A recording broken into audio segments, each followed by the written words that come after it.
Sorry about that. Got some shredded chicken. Let's watch some horror stories. How about it? There's a few that we have not watched yet. So you know it's time. You know we gotta watch these videos. Because if I don't, who will?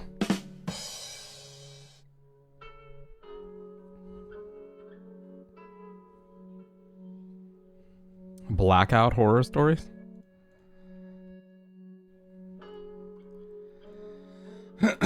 Cause I speak on the pumpetus of love.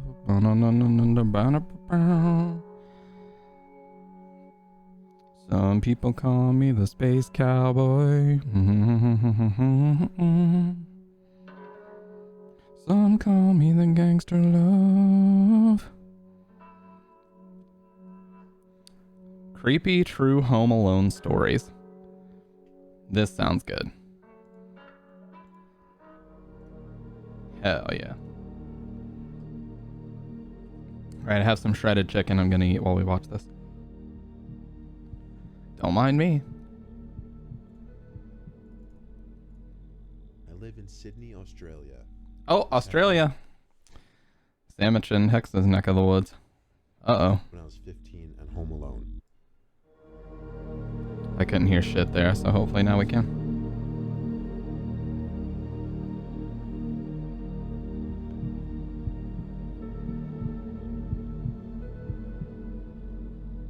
What's up, Sandwich? I didn't know you were here. This happened when I was 15 and home alone. You can't just drop an emote. Oh, that's Chris's. You can't just drop an emote that cute. You think you can just come in here and drop the emote? Well, you can. It was about 9 p.m. and I was just coming out of the bathroom when I heard my front gate swing open and my dog begin barking. It's a free galaxy, dude. The hall. I saw someone run past the porch window and into the backyard. I was able to vaguely make out what he looked like. He was hunched over, had sickly pale skin, was wearing all black, and had long messy black hair partially covering his face. I went into the living room to see what was going on. My dog was still at the front door growling. Since I hadn't seen the guy return, this meant he was still somewhere in my backyard. I waited at the door for a while, when another, more normal-looking guy walked onto the porch and came right up to the security bars. I don't remember all the details, but our conversation went something along the lines of him saying, "Hey, have you seen my friend?" And I replied, "Yeah, I think he's in my backyard." He replied saying, "Okay, because I've been following this random guy all over the place. I think he's on drugs and might be dangerous." This struck me as weird though. What did he mean by this? Sydney itself is a horror story. You mean, is it like a dangerous place to live? He quickly walked away, going off into the darkness towards my yard. I should also mention that there's a door around back, but that also has security bars in front of it, and the door was locked at the time. I waited at the front door for a bit, then sat back down. After about 2 minutes of waiting, the guy I spoke with walked back onto the porch and looked in through the security bars. He now had the pale, potentially drugged-out guy with him, who was pacing back and forth in an agitated manner. I went to the door to see what he wanted. He said, "Hey, sorry man, I just found him. Look, he's really nervous, and he'd like if you unlocked the door and came out here, just so he could see that you're harmless." No. In my chest. Awful hub of scum and villainy. Stopped pacing oh no. now, and was standing unnaturally still, staring me dead in the eyes. There was an uncomfortable silence. I didn't say anything, but stepped forward to push the French door shut, causing the second guy to lunge at me and shove his hand through the bars towards me. I jumped back and slammed the door shut with my foot, bolting it. I called my parents, and they called the police. The two men had gone. When the police arrived, they told me about a break-in that had occurred just down the street less than an hour ago. As far as I know, they never found the two guys. Looking back, it's likely that the first guy ran into the backyard to try to find a way in, and the second guy went to help him, which is why they were back there for so long. When they didn't find it, they tried to let the owner help them in. Yeah, see, this is the thing, Sandwich. One of my viewers named Freaksticks, he lives in the South, like the U.S. South, which, hey, first of all, I also live in the South. And I can tell you it's not as stereotypical as you probably see on TV with like all the, you know, what they would call rednecks or hillbillies, you know, with their shotguns and their beer and all that stuff. It's not like that. But he does bring up a good point, which is gun. You know, sometimes if a situation like that is going down and the only thing you have time to do is call 911 and hopefully the police will be there in 10, 15 minutes, maybe, depending on the response time, you got to be able to defend yourself, man. What disturbs me is the fact that they didn't want to just break in, nor did the fact that I was home deter them. They wanted me to come outside to them, or to get into where I was.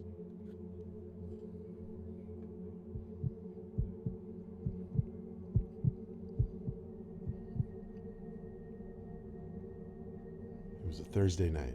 My mom was working a late shift at the hospital. My two brothers were away at college, so for the time being, I had the house to myself. I had a couple friends over. We watched a baseball game, had a few beers, and they left through the back door. By the way, does this guy not have the best narration voice ever? I wish I had a voice like this. Went upstairs to the kitchen to put the remainder of the beers in the fridge and get ready for bed. I went to bed shortly after, and after a while of laying down trying to actually fall asleep, I heard light footsteps coming up the stairs outside my room. My mom was home. I heard her cough as she passed my bedroom door and entered the bathroom. Then she went back downstairs to the kitchen and started making a lot of racket with the cabinets and dishes and whatnot. I was way too lazy to get out of bed to go down there and ask her to keep it down, so I just texted her instead to stop making so much noise. I put my phone back on my desk and flipped on my side to try to get comfortable. Then I heard footsteps coming back upstairs, quickly. My bedroom door opened, and my mom stepped into my room. The hallway light outside my room wasn't on, so I couldn't make eye contact with my mom. But when I looked up, I saw my mom's figure. She stood by the doorway, looking kind of slouched over. I told her to stop making so much damn noise in a rather annoyed tone. When she didn't respond, I sat up and said, "Mom?" A vibration on my desk let me know I got a text, and given that it was pretty late, You're the person who's unlikely to have a gun unless it's gang related, and that's rare, so having bats, knives, etc. is enough. For sure, for sure. But as I'm sure you know, in the States, and specifically the South, it is so easy to get a gun. It's unbelievably easy. Actually checked. Literally, I could go get one. If I went to apply for one tomorrow, I could have my background check cleared in like a week's time and have it in my apartment. And that'd be it. Done deal. My phone to see who. No hoops to jump through for the most part. It was from my mom. She said, "I'm still at work." I dropped my phone onto my bed as I looked up at the doorway. That person standing at my doorway wasn't my mom. Even though I was panicking, I had to think on my feet. I said, "Mom, I need to get to sleep. Get out." I said this because I wanted to play dumb, act like I had no suspicion that someone had broken in. The person at my doorway didn't move, so I picked up my phone, texted my mom in a panic, saying there's someone in the house, I mistook them for her, and to call the police right now. My mom replied back, "Okay," in a matter of seconds. Something then broke the silence in the room. The voice of a woman, crackly and rough. She started saying something. It sounded to me like she was saying, "Don't know where to go," over and over. Her voice started getting louder as I realized she was approaching my bed. I screamed, "Get back," as I fumbled for the lamp switch next to my bed. As the light turned on, I was faced with some old woman with white, wiry hair, with her wrinkled hands reached out at me, approaching my bed, repeating that phrase, "Don't know where to go." I screamed, "Get away from me," as it seemed as though she was about to attack me. I jumped off the bed and ran out of the room and held my door shut. Seconds later, I felt her trying to push the door open as I put all my weight up against it to keep it shut. She started screaming, "I need to get out," and started banging on the door. Yeah. It doesn't exactly have the same vibe of creepy true Home Alone stories, you know? I held this position for the longest time, and she was relentless. My mom kept calling my phone, but I couldn't pick it up. It wasn't until the cops arrived and knocked on the front door that I let go of the bedroom door and ran to them. The old woman immediately came rushing after me, but as I opened the door and yelled at the cops to stop her, they immediately pinned her against the wall. She was in cuffs and was put in the police car. I told them everything that happened, and they said based on how she was behaving and what I told them, she would need to be identified and evaluated to determine if she was mentally ill, and it later turned out she was, to no surprise. Mm-hmm. I found out later that night. Hey, what's up, Freak? Hey, I was just talking about you, man. Samus, you should have been here when we were watching the Tinder episodes. So here's my question to you, Samus. I don't know if you've ever used a dating app. I'm not saying you have. Not that it's really any kind of knock on anybody if they have. But do you agree that it's a bit ridiculous to invite somebody over to your house or to go right over to their house on the very, very first date when you've only ever talked on the app? Or do you think that's not weird? My friends left through the... Because most of those stories, which of course they're not verifiably true, but almost every single one started with them doing that and resulted in the person either stalking them or using Snap Map on Snapchat to find out exactly where they live after being blocked or something like that. So I just don't get why you would enable that feature ever. Back door. I forgot to lock it. And that was how she managed to simply walk into my house. It's definitely scarred me mentally in the sense that anytime I hear something in my room while sleeping, I have to look up and make sure somebody isn't standing on the other side. What's up, Dave?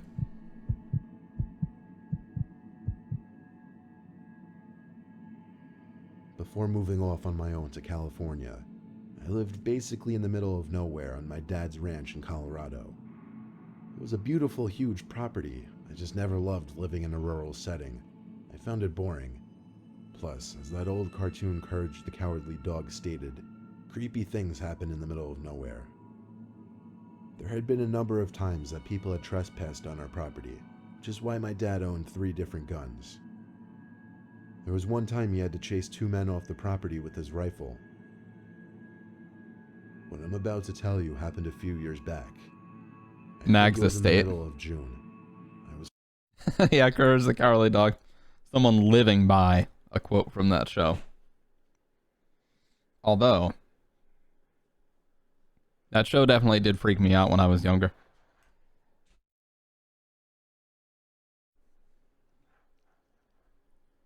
In more ways than one. And probably shouldn't have been shown to kids. My parents were on vacation together, and my little brother was out with friends or at his girlfriend's house for the night. I don't remember. It was a hot night for Colorado, so I had all the windows open. The things I do for I love. used to go to sleep pretty late around that time, so I think it was around 1 in the morning. I was still in the living room watching TV when I noticed the motion sensing patio light turn on outside. Very noticeable movement by a person. So immediately I assumed it was my little brother returning home. Jesus, I don't even remember the context of this story right here. Oh, Colorado.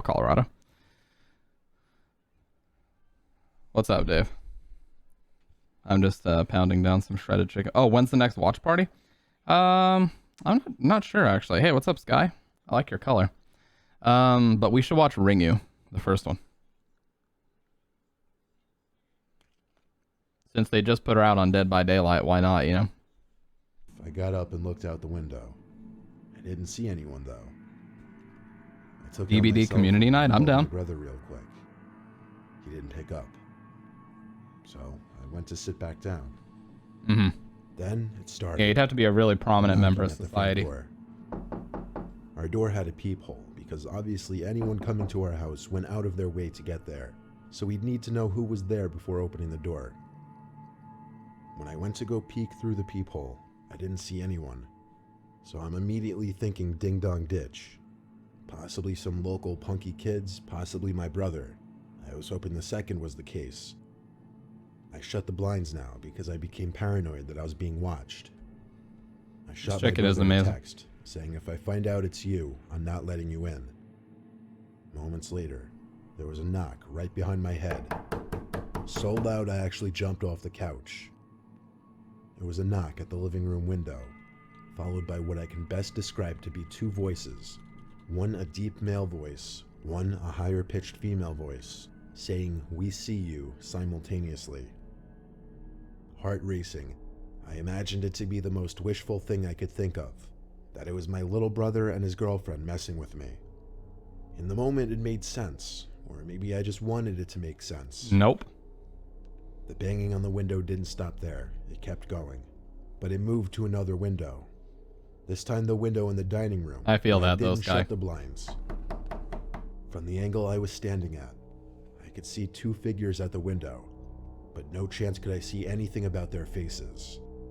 I didn't look at them as I ran upstairs to my dad's room to get one of his guns from under his bed. He told me exactly where he kept it just in case of an emergency. I loaded the rifle and ran downstairs to Dude, The Ring and The Grudge are both good.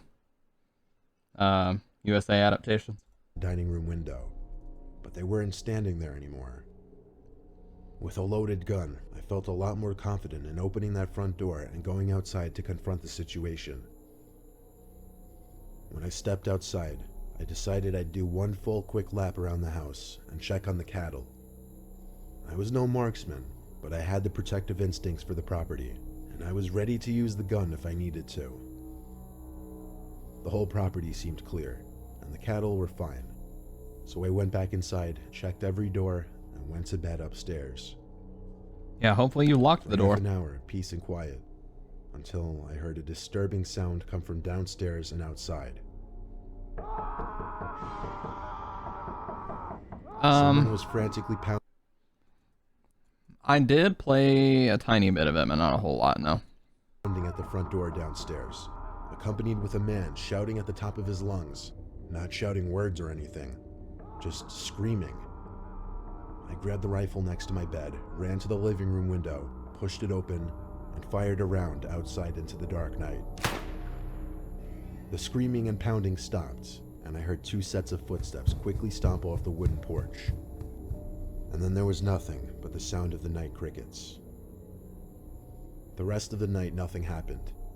Actually, nothing ever happened again until I moved out. But it was not my brother and his girlfriend. I found out the next day. My dad was proud of me when he heard I protected the property. I'm just grateful my dad has those guns, and I only agreed with his owning them even more after that. That I would have to agree.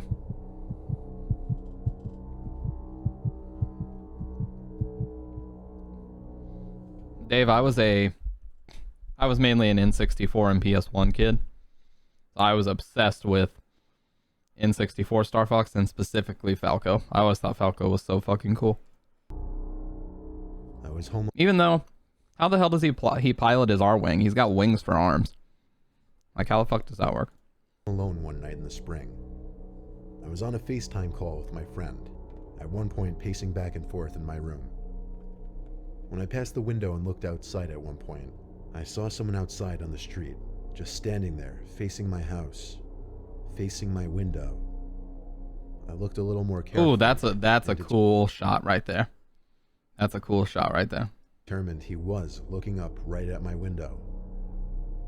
I told my friend Jordan on the FaceTime call and tried to show her. She said she couldn't see him but to call my mom and dad. So I hung up with Jordan and continued to look out at the man for a few more seconds. Then I walked away from the window to my bed and called my mom. I had woken her up because it was like midnight. In short, she told me to just turn off my lights and shut the blind and he would go away. What? No. So that's what I did. But after a few minutes of dying in curiosity, I had to get up, lift the blinds, and peep outside. The man was now on the sidewalk, closer to my house, still looking up at my window. Now I called the police, and the operator asked me if the man was holding any weapons. I said not that I could tell. The operator then told me to ignore it, and if he didn't leave within 10 minutes, or if he stepped onto my property, to call the police again. She also told me that a patrol car would pass by my house just to scare off the man should he still be This out is there. like the last time we had a break-in scare, where these two guys in hoodies knocked on the door at like 4:30 a.m. on a Sunday. I look out the peephole, and then one of them covers the peephole with his thumb as soon as I did that. Dude, I called the... What's a man got to do around here to get some chillis? Dude, Dave, it will be very soon. I'm just eating, and we're chilling watching these these videos right now. But I called the 911 operator,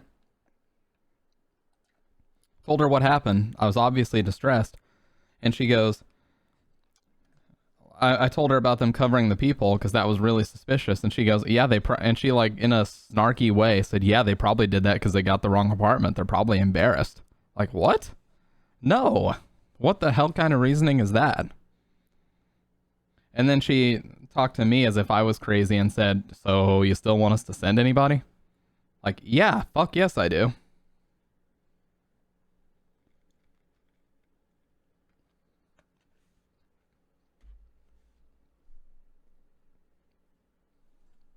They did it because they were embarrassed. Yeah, okay. So I hung up the phone and crawled into my bed. I called my friend Jordan back, and we talked on FaceTime while I was in my bed for about 5 minutes. She told me it was time to go check the window again, and so I did. And this time, the man was gone. I stood by the window with the blinds now up, waiting for the police car to pass my house. It took about 5 to 10 minutes of standing there on FaceTime with Jordan before I saw a police patrol car come down the block, stop briefly in front of my house, and the little spotlight on the side of the car being moved around my property and a few neighboring properties. The cop car drove away soon after, and that was that. That told me the man was gone, not on my property. So after finishing my FaceTime call with Jordan, we hung up and I went to bed. After laying in my bed for a solid 20 minutes, I heard a creaking or a cracking-like sound coming from outside. I got out of bed and looked out the window, but no one was there. So again, I went back to bed. A few more minutes went by, and there was another cracking sound coming from outside, this time louder. I looked over to the window from my bed and was in total shock when I saw a figure at my window. I have an upstairs bedroom, and suddenly the cracking noises made sense. He had been climbing up the side of my house. I went to the other window and screamed help over and over, hoping my neighbors would hear. I also got on the phone with 911 again and told them to send another car right away. The man at my window attempted to squeeze through the opening in the window. Oh my God. He gave up when he noticed one of my neighbors outside yelling something. My car got shot with a 9mm full clip, and I called the state police and county multiple times, and no one showed. Yeah, dude. I personally, maybe I'm just empathetic, but if I'm a 911 dispatcher, I wouldn't be belittling people for how they feel. I wouldn't be saying, yeah, it probably happened because X, Y, and Z. Do you still want us to send a car, you fucking nut? That's what she made me feel like. She made me feel like I was just being crazy or paranoid. It's like, that's not how a dispatcher should behave at all. The next time I looked at the window, he was gone. And according to my elderly neighbor who came to my aid, the man jumped down and ran away down the street. Cops came once again. This time I spoke to them and gave them all the info they needed. They said they'd be patrolling the immediate area all night and went on their way. I didn't get any sleep that night, but I think that man was scared off for good. Yeah, I wouldn't get any sleep either. Let's watch a dating one.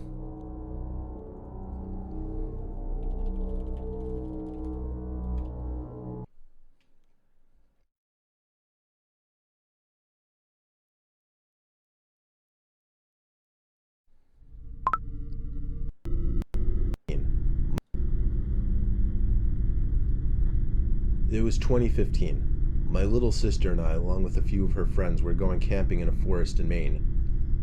I couldn't tell you the name. Peeps in the States just randomly climbing people's house at 4 a.m. What's in the water over there? Yeah, it's not water. It's usually meth. I was just about to say that. As a true Southern man would know, it's usually meth. Of it. She wanted me to go because I'm older and more experienced with camping. But was it weird camping with a bunch of 14-year-old girls? Yes. I won't share my sister's name, but her friends were Casey, Barbara, and Lexi. My sister insisted I slept in a separate... What is the deal with Lexi? Lexis must be the most unlucky chicks in the world. 90% of these dating stories have involved a Lexi in one way or another. Can these parents find out what their Lexi daughters are doing, please? Holy shit. Stop them going on Snapchat and meeting people off Tinder on first dates. tent than her and her friends, and I was okay with that. So we brought 2 tents. Along with that, I packed the usual camping supplies: food, water, tools, and in my case, a rifle. I always take a gun with me while camping, just because I'm a paranoid guy, and I always want to feel protected while in the middle of the woods at night. After a pretty long day, I helped a girl set up their tents, and then I worked on mine alone as they were all sitting in theirs, gossiping. I'd say Barbara is an old name. Like, Barbara makes me think of somebody from the 50s or 60s. Or talking about whatever 14-year-old girls talk about. When I finished, I put the fire out. Being the older brother, I of course felt responsible for my sister and her friends, so I moved the tent really close to theirs, turned on my reading light, and continued where I left off in the book I was reading. The chattering of the girls in the next tent over was a bit distracting. At one point I heard them talking about a certain boy. Then the conversation switched to Snapchat. I heard Casey mention that she didn't have Lexi on Snapchat and asked for her username. I really didn't mean For to real. eavesdrop, but they were speaking pretty loud. Lexi gave Casey her snap, and about 5 to 10 minutes later, Lexi mentioned in a confused voice that some random person added her on Snapchat. I raised my head from my book a bit as my interest in what was being said suddenly increased. The other girls told Lexi to add the person to see who it was. A few seconds later, they were going on about how the person's Snapchat score was so low, only like 7. I was really paying attention now. Apparently the person sent a message saying, "Hi, send me a pic." And then the 4 of them left. At this moment they were kind of whispering and giggling, so I couldn't really hear what was said. But after they all erupted in laughter, I could only guess they sent some kind of funny picture. After more silence, I got chills when I heard all of them scream. I grabbed my gun and ran outside to their tent. My sister screamed that there's someone outside of the tent. I shot the gun into the air 3 times For real, pretty sick tent. as a warning, yelling into the woods at the same time. I then crawled into their tent where my sister hugged me. I of course asked what happened, pretending like I didn't already know half of it from listening to their conversation, and they explained everything. Lexi added the random person back, who then sent her the message mentioned earlier. As I suspected, she sent back an ugly group shot with her friends. The person then sent back a picture in response. It was a selfie picture of what they described as an old creepy dude, smiling at the camera, standing right in front of their tent. It gave me chills right down to the bone listening to their story. I was freaked out myself. They all wanted me to sleep in the tent with them that night, so I did. Yeah, the plot twist is that they thought it was some kind of hot picture or something. The next morning we cut the trip short and went straight for the car. Dave? What could have been a great weekend memory with my sister turned into the biggest nightmare of I don't both think of our so, no. lives.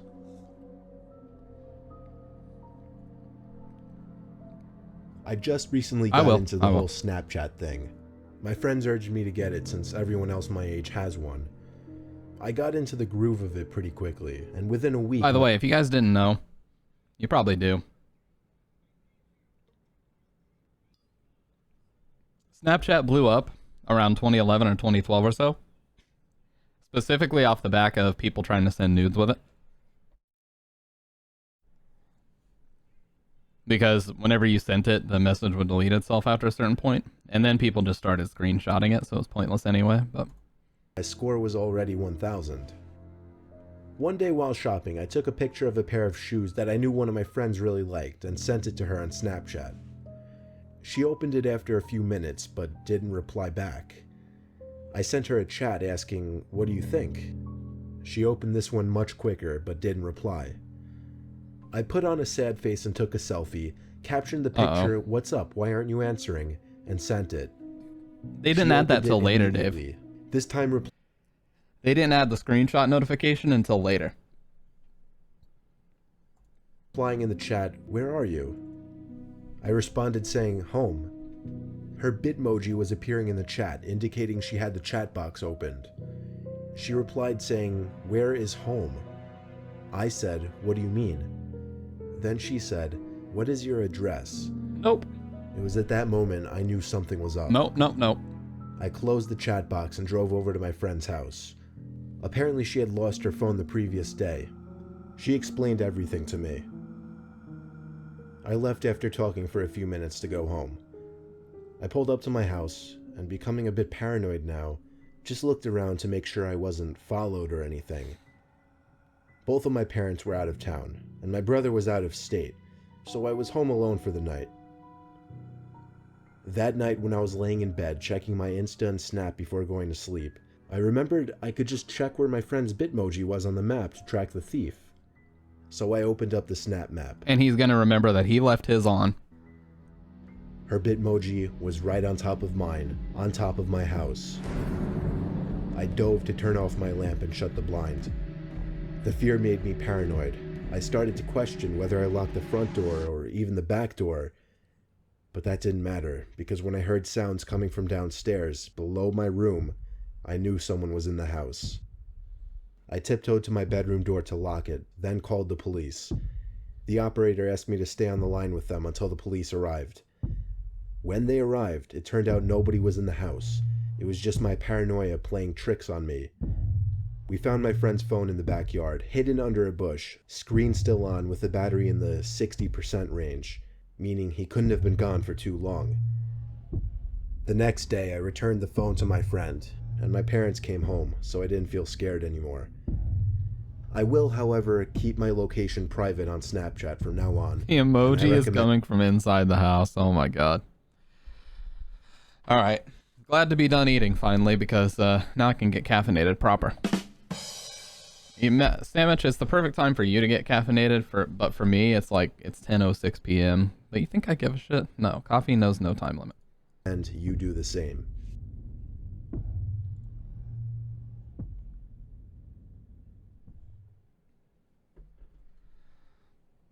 This happened a week ago. Up until a few days ago, I went to a small, local gym in my now previous New Jersey town called Black Bear Fitness. Yeah, the first time, I still remember the first time you were ever in this stream, Freak, was during one of my Silent Hill marathons, and I was waiting until the sun came out to drink my last cup of coffee to, like, get me through the final push to finish Silent Hill 4. And I remember you saying, you wait for coffee? You're like, you wait at all? You're like, dude, I just drink it whenever. I had the misfortune of running into some skinny, awkward, yet creepy-looking kid, probably 18 years old. Oh, I missed the gym. He didn't look like he belonged belonged in a hot minute. all. I had headphones in and I was doing my set when I heard him saying something to me, but it was muffled by the music. I was already annoyed with this kid, given that he was breaking an unwritten rule of the gym. Don't try to talk to somebody when they're doing their sets. I took my time finishing my set, and then took my headphones out to ask if he needed something. Then he started acting like I looked familiar, but right away I knew this kid was just trying some pathetic attempt at making friends. I assured him I didn't, but the kid wouldn't stop talking to me. I'll skip most of the conversation, but eventually he actually asked me for my Instagram and Snapchat, weirdly enough, and for whatever reason I gave them to him. I'd be so weirded out if I ever saw what Mr. Nightmare actually looks like. It's just like the Daily Dose of Internet guy. I swore that dude was like a 15 or 16-year-old kid or something. Just with that voice. And then when I saw him, it turns out he's like in his 30s and he is a fully grown-ass man. I was like, what? How? So if I ever saw Mr. Nightmare and saw that he was like in his 40s or something, my whole world would be shattered. But, you know, I respect that he's a very private guy. He doesn't like to show his face. Instead of just saying something like, buddy, I'm trying to work out, or I don't have social media. After I gave him my Snapchat and Instagram, however, I did kind of urge him to let me resume my workout. He finally seemed to get the message and walked away. Dude, just give him a fake one. Not without saying bye like 3 times, though. That night, I got a snap on my phone saying, from Sean. Dude, I actually have a story really quick. I'm sorry to keep derailing this video. The company that I work at has a headquarters gym, and I was at the gym. Every time I would go in there, where it's the headquarters, there were these older guys that are, I guess, higher up in the company, executives, you know, people that would be in on board meetings, like directors of operations and stuff like that. And they would always just walk around naked in the bathrooms, like they didn't give a fuck. But they would come out of the bathrooms in their towels and then change into their clothes. I mean, they'd have like underwear and shit on, but they would come out in their towels and just try to hit on the women that were working out there all the time. It's like, dude, nobody wants to fucking date your wrinkly ass just because you walked out of the gym, or just because you walked out of the men's bathroom with a towel on. Nobody thinks that's hot. But, you know, when you have money, I guess they think that it is. So they would just come out and like there'd be these girls like just on the treadmill or the ellipticals and stuff, and they'd just kind of put their arm on it like, what's up? It was so fucking cringy, dude. Get that shit out of here. Just wondering why the hell the kid would snap me. I opened the snap, and the kid was in a creepy, weird pose, face way too close to the camera, with his head resting in his hand and a half smile on his face. The text over the picture was "Hey" with 2 Y's. Hey. I muttered the words, "What the fuck?" For the record, I'm a guy, which made this even more weird. My thought process was, what's I've wrung had with enough that? of this loser already. I'm gonna remove him and make it clear I don't want to Freak.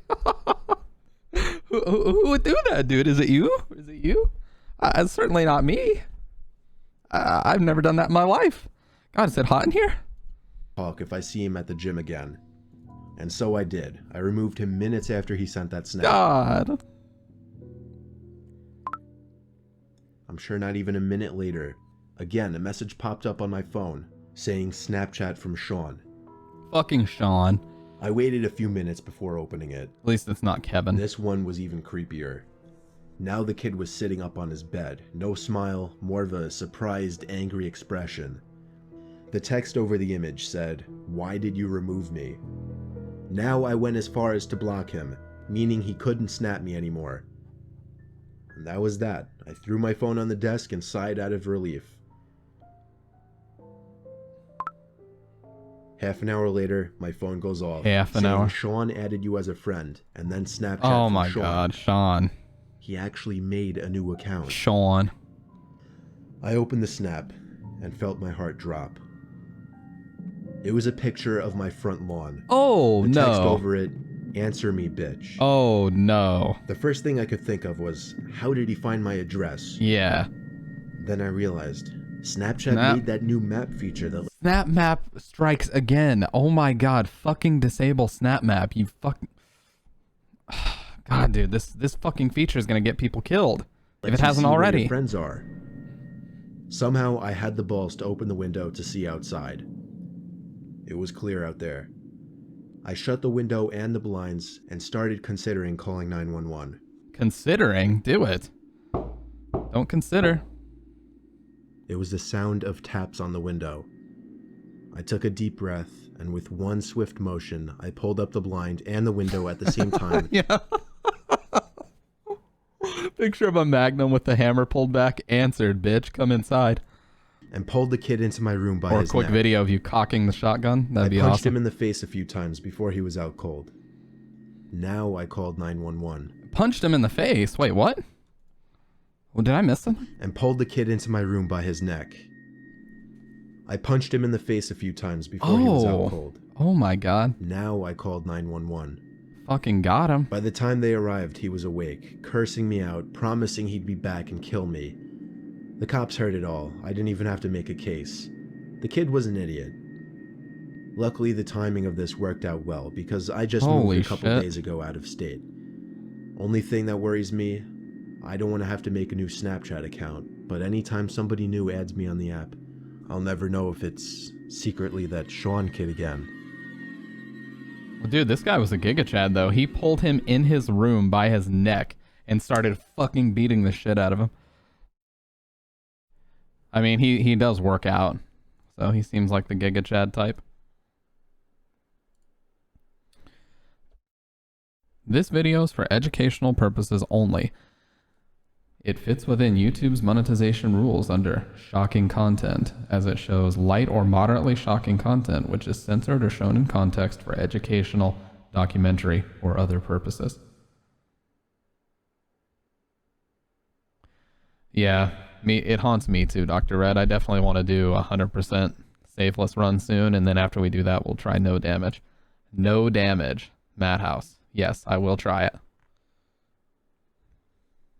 Who said I won't? Who said I didn't have the balls? Who said it? Who was it? Because you're wrong.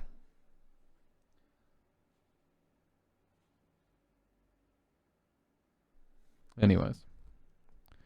Yeah, no damage madhouse would be the fucking ultimate, dude. For me, for a gamer of my stature. God, my fucking bangs are driving me nuts. If you guys couldn't tell. For a gamer of my stature, which is terrible, that'd be nuts. Time to watch the video. I gotta blow my nose.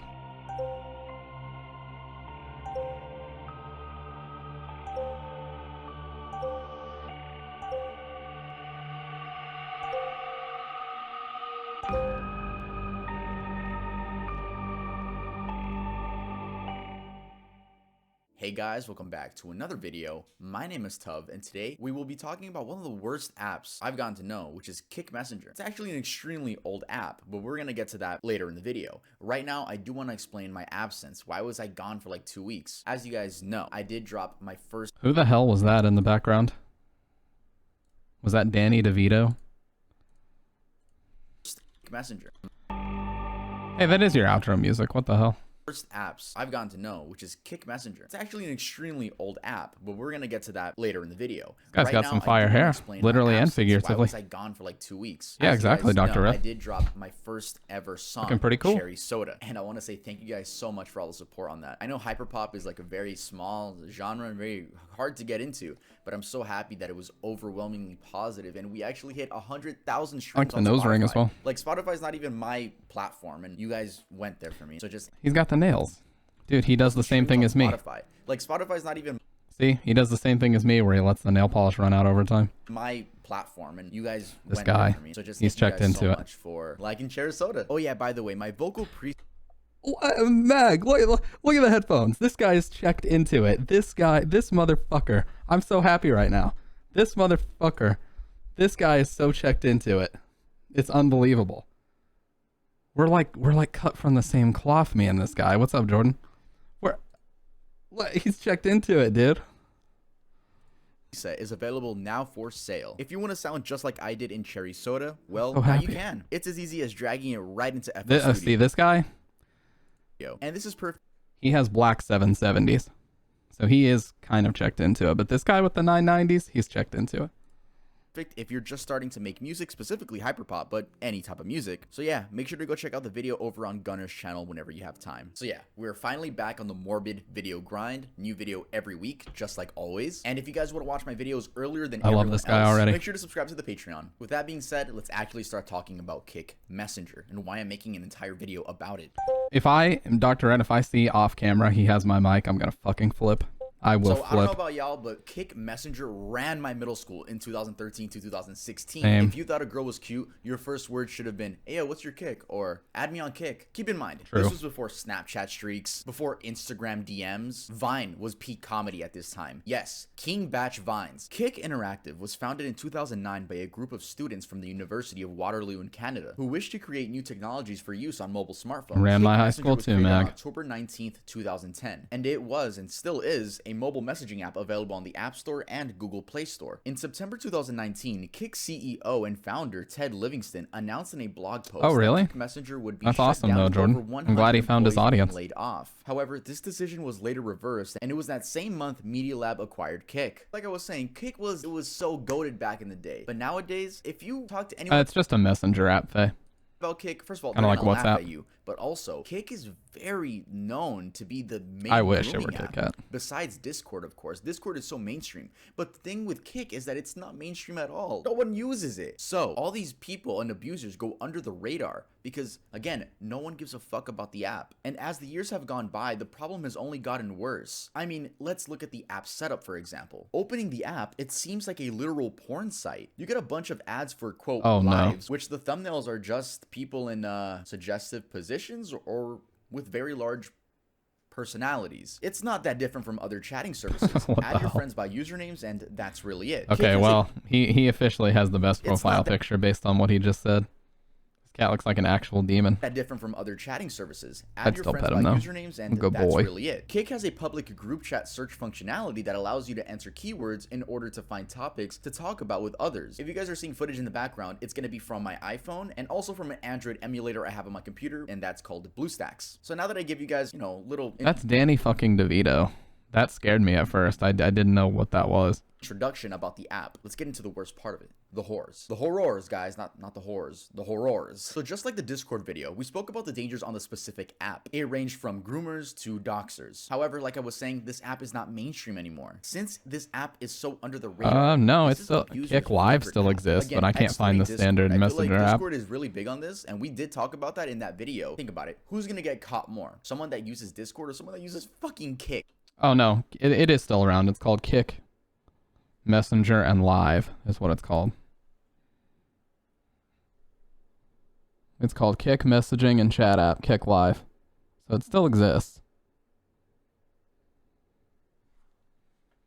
A little late because I'm making lasagna. Can't wait. Got about... Oh my god, lasagna sounds so good, dude. We were talking about that in our personal Discord, like me and just amongst a few of my IRL friends. Also, pro tip, and I've said this before, if you're making spaghetti and meatballs, don't use actual spaghetti. Use linguine as your pasta. Linguine is so fucking good, dude. It's thicker, wider than normal spaghetti. It absorbs the sauce more and just has way more flavor. So always buy linguine if you're making spaghetti. Don't buy actual spaghetti.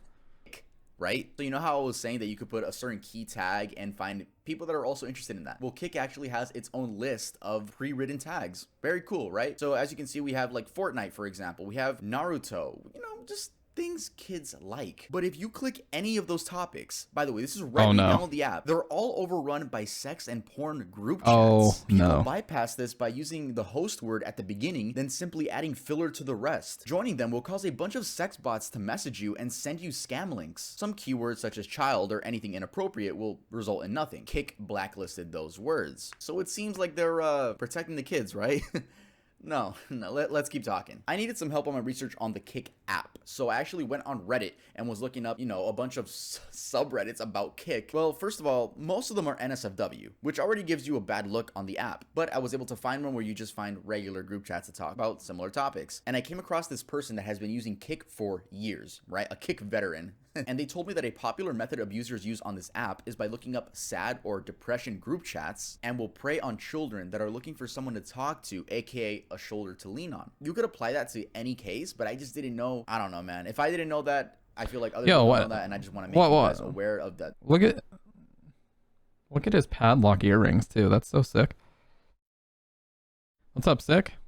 Sick boy, not the padlock earring. Anyways. That's a method abusers will use. These abusers will look up depression chat or LGBT chat simply to prey on vulnerable minors. They're exploiting and this is people. a huge problem on the app. There are articles and articles on how this is continuing to this day with no real end being put into place. Moderation? What is that? I've also heard talks about CP and gore trades going on in the app, but of course, I'm not gonna go out of my way to research that. Just like the Discord video, I mentioned that it exists. So again, I keep comparing this app to Discord because if you think about it, there's already a lot of shady shit that goes on Discord that isn't talked about, and imagine something that isn't even mainstream. There's also a live functionality, and that is something completely new to me. I had no idea Discord had a live section. Like, what? Back in 2013, it was just a texting app. Yeah, Doctor. The most damage you could do is make your name he has a lot of them. Your name and then is typing to trick people into thinking that you're typing. Yeah, the live section is extremely sexual and revolves around girls getting money from simps, or guys too. I even joined and asked if you could make a living on the app like one would on Twitch. How does the donating system work? What is the... So that is, if you would like to donate and tip your streamer guy, you hit that gift box at the bottom, and then you buy credits and you send whatever gifts you like, preferably the wheels. The wheels, it's hard to know what they are, but they like spin like pretty much, and sick boy. Mystery wheels. It says mystery, and then you could hit a bonus. No. I don't get it. Because he's like, I'm waiting. Let's I see don't what get you it. got to Can say. you dig in and tell me a little more? Oop, there it goes. I appreciate that. What's up, bitch? Good thing I censored it. This is a Christian stream, dude. Literally, I'm just so triggered right now. I'm sorry. panties and Yeah, what's up, dude? bras. How's your new job doing? How's Jenny doing? How's everything doing? Can people make living off of going live on Kick? Sure, guy, if you're cool enough. If you suck, then no. Right. Rosie, hello. If you suck, then no. Who is this in the background? I mean, maybe if you suck, you could, if you know what I mean. The live section is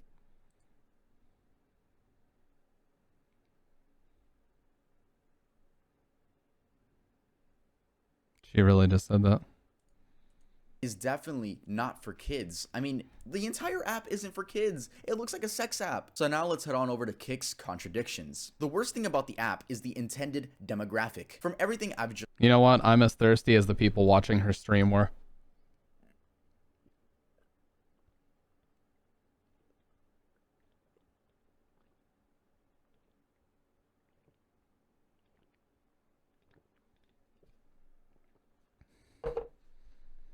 Anyways.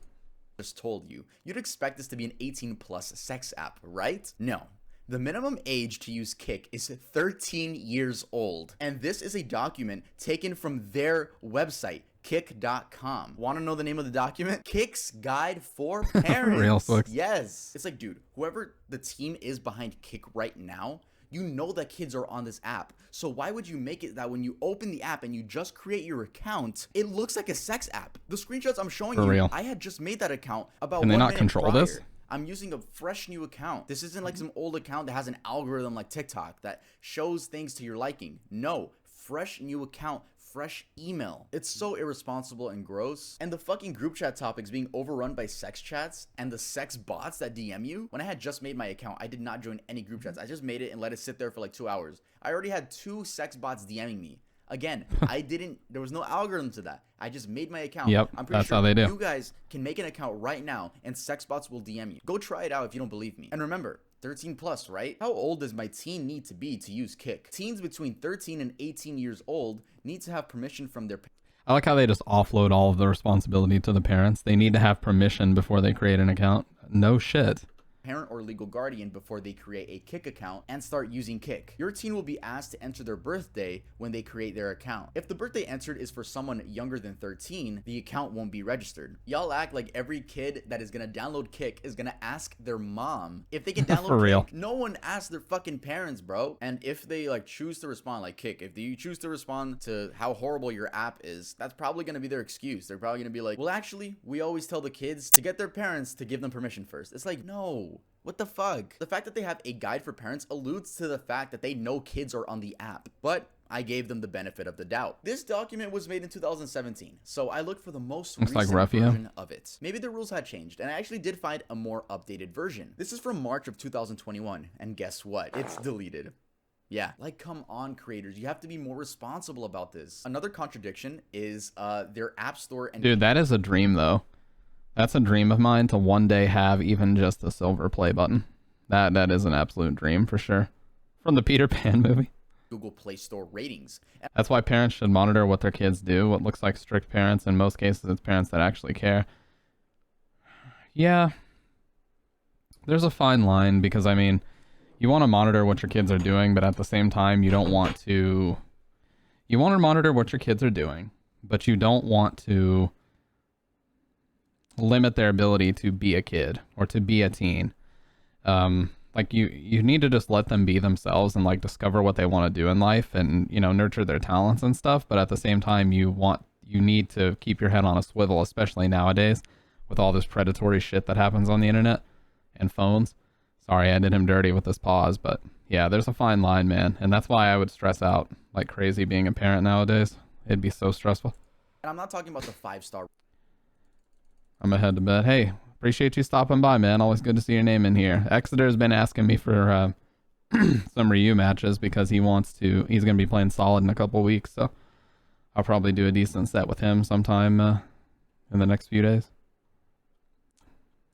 ratings. I'm talking about Streams the back rating soon? that they give Let's their go. own app, you know, the age rating, right? On the App Store, they are rated 17 plus, which by the way is still a minor in most states. And on the Google Play Store, they are rated T14, which literally means 13 plus. I checked the Google Play Store website about the ratings, and yes, it is 13 plus. I honestly just don't like the fact that they don't try to hide that their app is just a sex bot. That's probably how they make all their money now, from simps spending all their life savings on the girls on Kik Live. Look, Kik team, if you see this video, or if people are outraged by this or some shit, either remove all the sexual content from the app, clean up the hashtags and sex bots, or simply make the app 18 plus everywhere. Stop with the parents' guides to Kik. Like, no, this is a sex app. It is clearly a sex app. And if you don't want to admit that, well then clean it up with better moderation. How is it that when you make a Kik account and you just leave it sitting, you get sex bots DMing you? Is this not a problem? Like, I've never seen such an unmoderated app in my life that is available to minors. By the way, don't try to sue me, because all the information I'm getting is from using your app and looking at your ratings. That's literally it. I'm not like defaming you or anything. This isn't defamation of character. This is what you've written on your website and how it's contradicting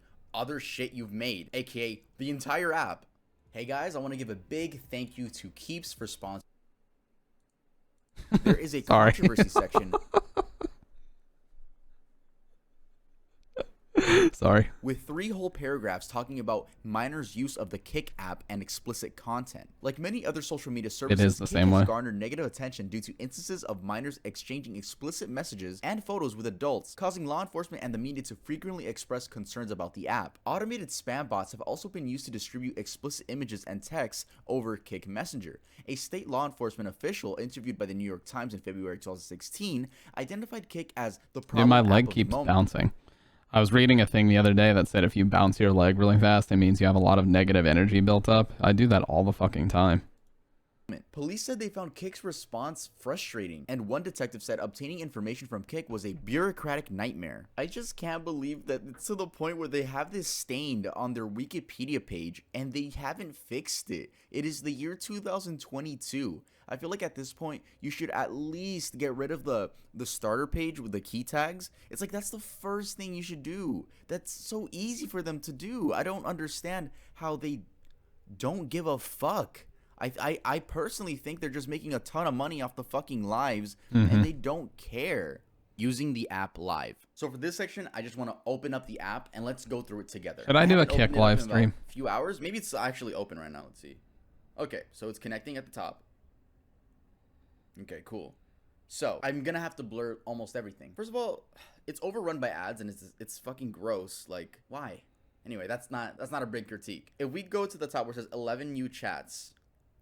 Look at this. Do you guys see this? Literally all bots. 13 plus, right? Chatting with single guys, 21. Yep, literally all bots. You will see explicit photos. Please be discreet. What is that an IP address? Like what did you just send me? And you know it's so weird that they use the same profile picture. Like poor woman who's being used. Like what is this, bro? Is there a secret ring being going on Kik? Probably. Let's be honest. There probably is a secret ring going on Kik.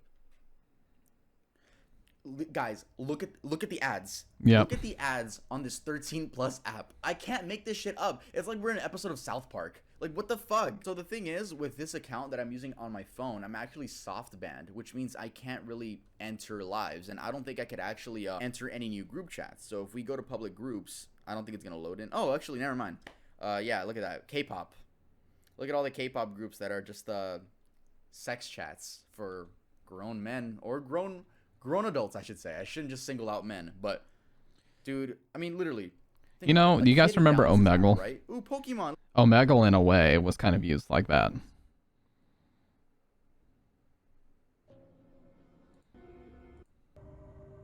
I'm sure most of you use Instagram this day and age. Whether you have a big following or none at all, it's Just Mr. Nightmare.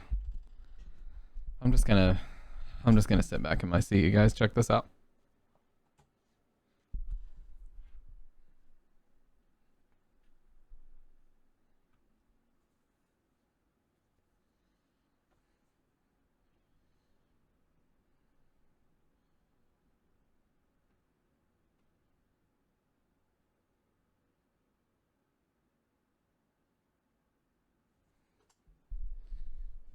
This guy's voice is too relaxing.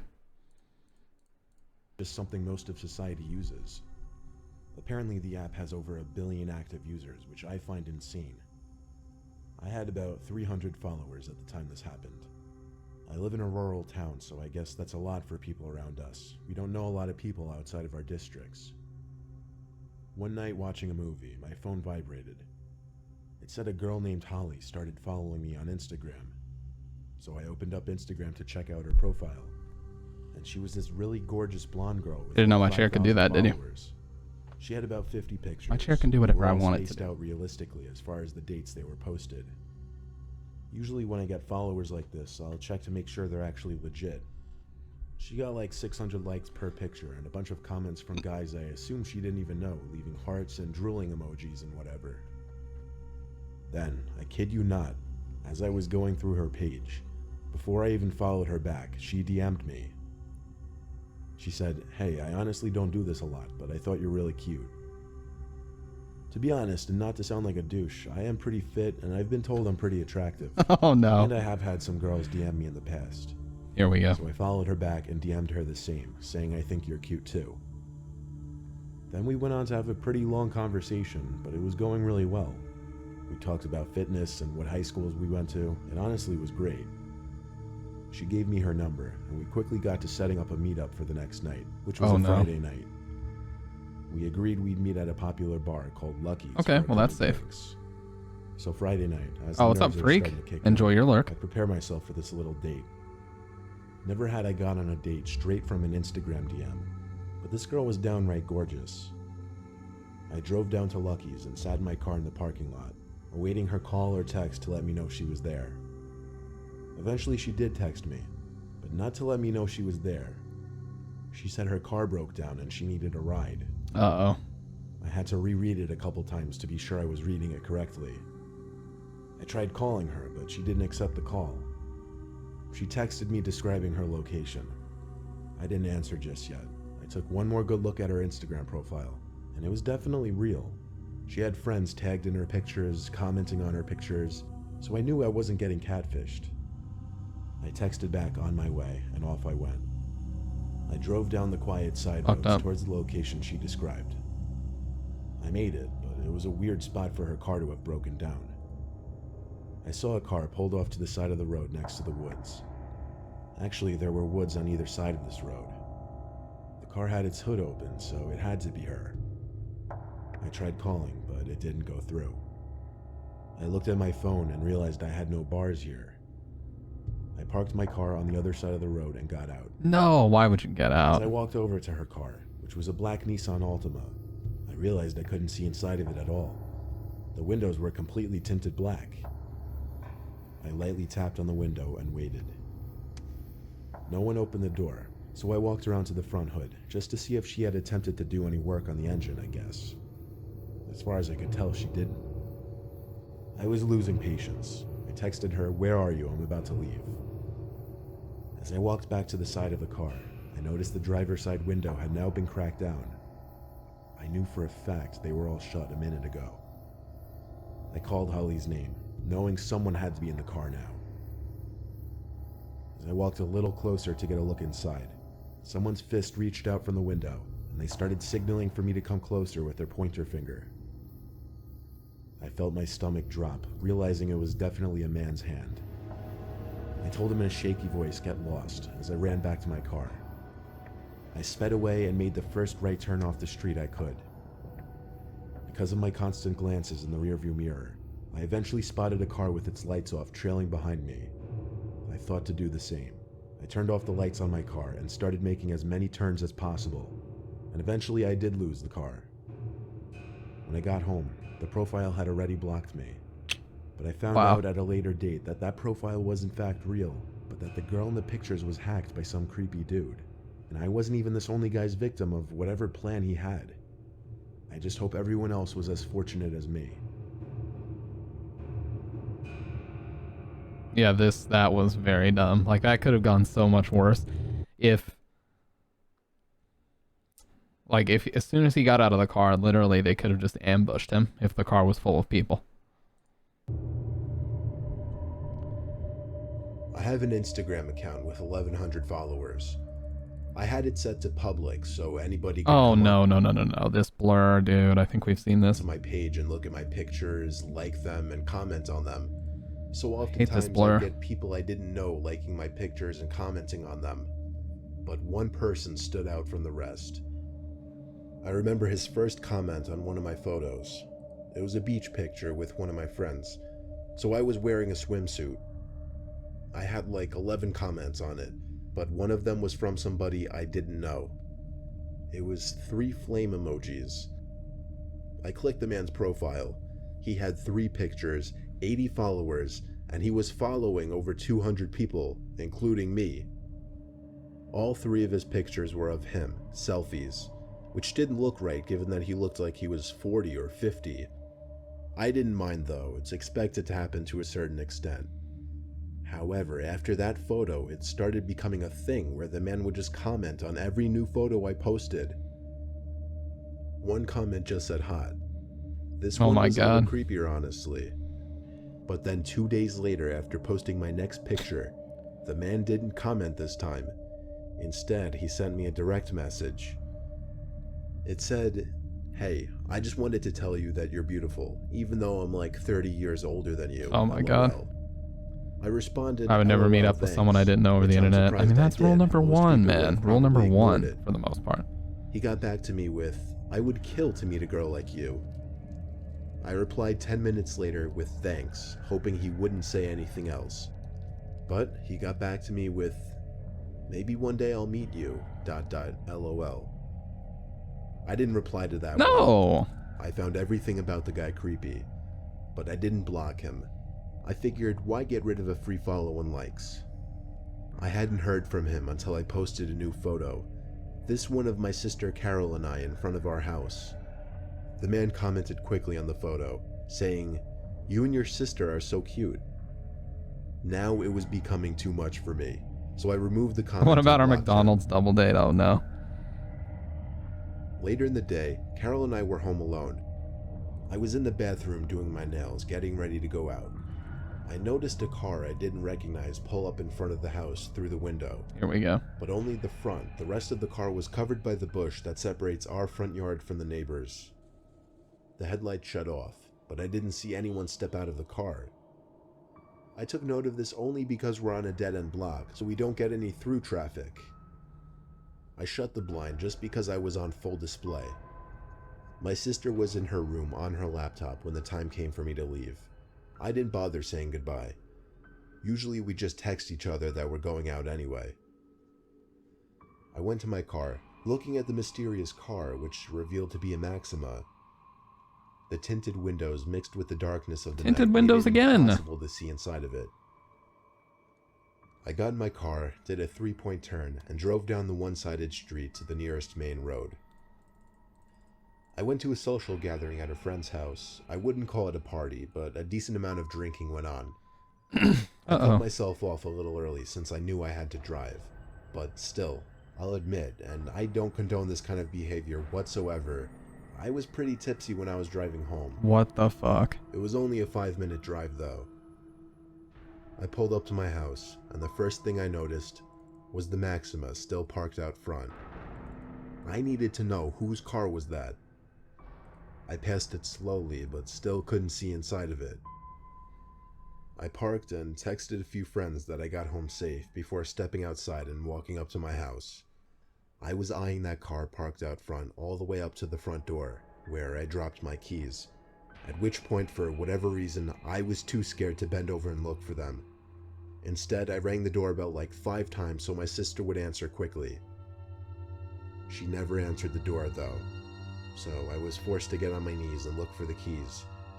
They actually landed right on the doormat. I opened the door and went inside pretty swiftly, taking one last look at the Maxima before shutting the door. It was past midnight, but my sister was usually still up this late, so I dizzily but quietly walked up the stairs and down the hall towards her door. And oddly enough, it was wide open, but the lights were out. Maybe she went out for once. I crept into the room, and my heart skipped a beat as my mind tried to put together the faint noise I was hearing. It took me a while to realize it was a whisper. The whisper of my sister. It was coming from the closet. The closet was cracked open, and I saw my sister peeping her eyes through the crack. She was visibly shaken and appeared to be crying. I knelt down next to her and opened the closet all the way, whispering, "What's going on?" She didn't say anything though. She just kept putting her finger on her lips, telling me to be quiet. I tugged at her arm to pull her out of the closet, and when she was out, I pushed the closet shut quietly. This revealed my sister's room again, as well as somebody clear as day standing direct center in my sister's room. Oh, no. I don't know if he was facing us or not, but that didn't matter because we both wailed as we ran together. I felt the vibrations of the man stomping close behind us. We went straight for the car. I was able to lock the doors without even a second to spare before the man chasing us tried the door handle. When he realized it was locked, he started bashing at the window with his shoulder, all while my sister was screaming and wailing, making the matter worse. Through the intensity of the situation, I still was able to make the connection. It was the same man who had been stalking me on Instagram. I had to do a 3-point turn, but all the while I was honking the horn to get as much attention as possible from the neighbors. I think it worked because he got into his car, which turned out to be the Maxima, and did a 3-point turn as well. At first we thought he was tailing us, but instead he booked it past us and down another street to never be seen again. At that point, we just turned around and went back to the house. I called our parents and then the police. How did he get in? The police were able to find out how the man broke in, through an upstairs window. Okay. He climbed up a ladder onto the awning and boosted himself up to the windowsill. I told the police about how he was stalking me on Instagram and must have somehow found my address when I posted my most recent picture with my sister, which included my house number. That's why you don't do I that. tried to help them by giving the man's Instagram account, but when I went to the blocked accounts section, it was empty. That meant that the man already deleted his Instagram. Therefore, even if there is a way for Instagram to track deleted users, it didn't matter because I didn't remember the man's username. So I hate to say it, but there was nothing the police could do, and I knew it. I've since set my Instagram to private and really only accept follow requests from people I know now. I'm also a lot more paranoid and wary of posting revealing photos. See that, dude, people talk about privilege and stuff. That makes me realize how privileged I am as a guy that people don't do that to me. You know what I mean? You post one, even pseudo-revealing photo on social media, and some creepy fucking 40-year-old guy is now stalking you. And will do whatever he possibly can to find out where you live, this, that, and the other. And it goes both ways. Women can do it to men too, but for some reason with social media, it just seems to be more common that it's the other way around. It's fucked up, man.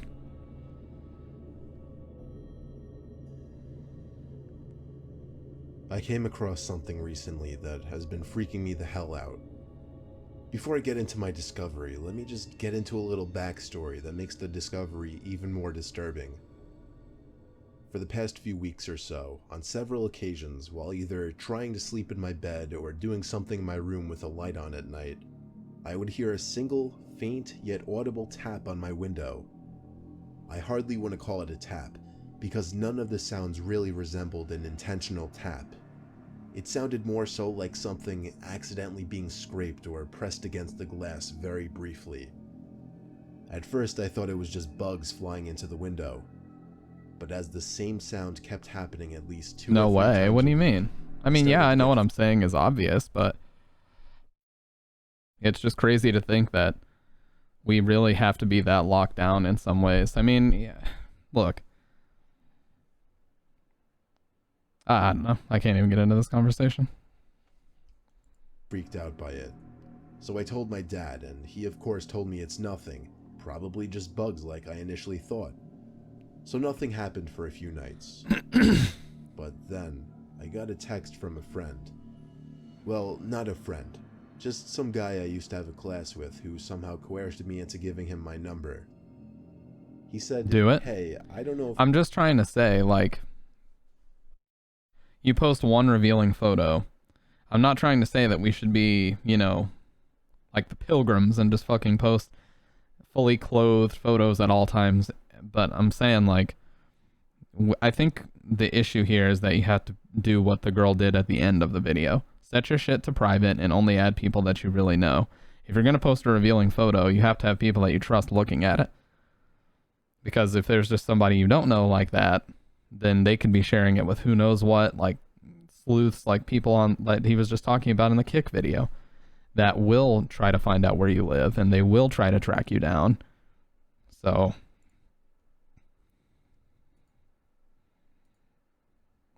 okay, I just wanted to make sure that was at 100%. This is my mixer, by the way, the software for it.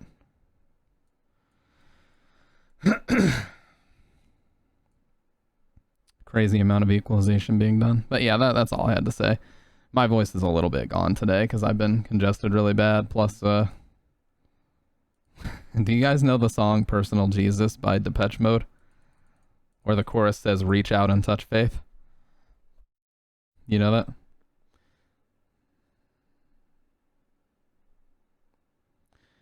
Well, there's a saying on Twitter that people need to go touch grass.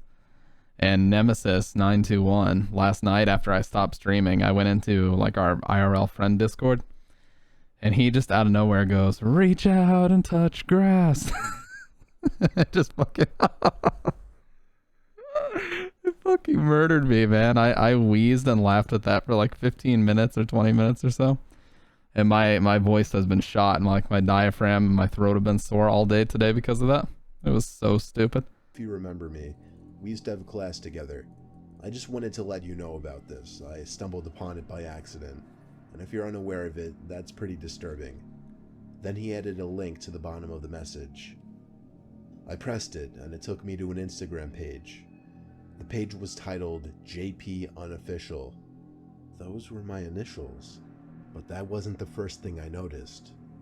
The first thing I noticed was the profile picture, which was me. And then the 45 pictures uploaded to that account were all of me. They weren't like pictures that I took though, they were all candid. I mean, like, they were pictures I never even knew were taken. Some were of me at the beach, some were of me sitting in my car, but the newer ones got even weirder. Some were of me in my backyard, and then the worst ones were the most recent. There were pictures of me in my room, taken from outside my window. That was the sound. Me sitting on my bed doing homework or texting, others of me standing, with one even of me in my underwear. I felt sick. I felt like crying and throwing up. All of the pictures had at least 2 or 3 likes. Some had comments, but not comments pointing out how wrong this is. They were comments encouraging it, saying things like, go for it, or hot, or what'd I do if I could get my hands on her. The captions on the photos too. They were all things like, the love of my life, or she went to the beach today, or I just like to watch her. My mouth was twitching as a tear rolled down my face. I was so disturbed, I can't even describe the emotions I was feeling. And then, there was a sound again at the window. The sound. The unintentional scrape or tap.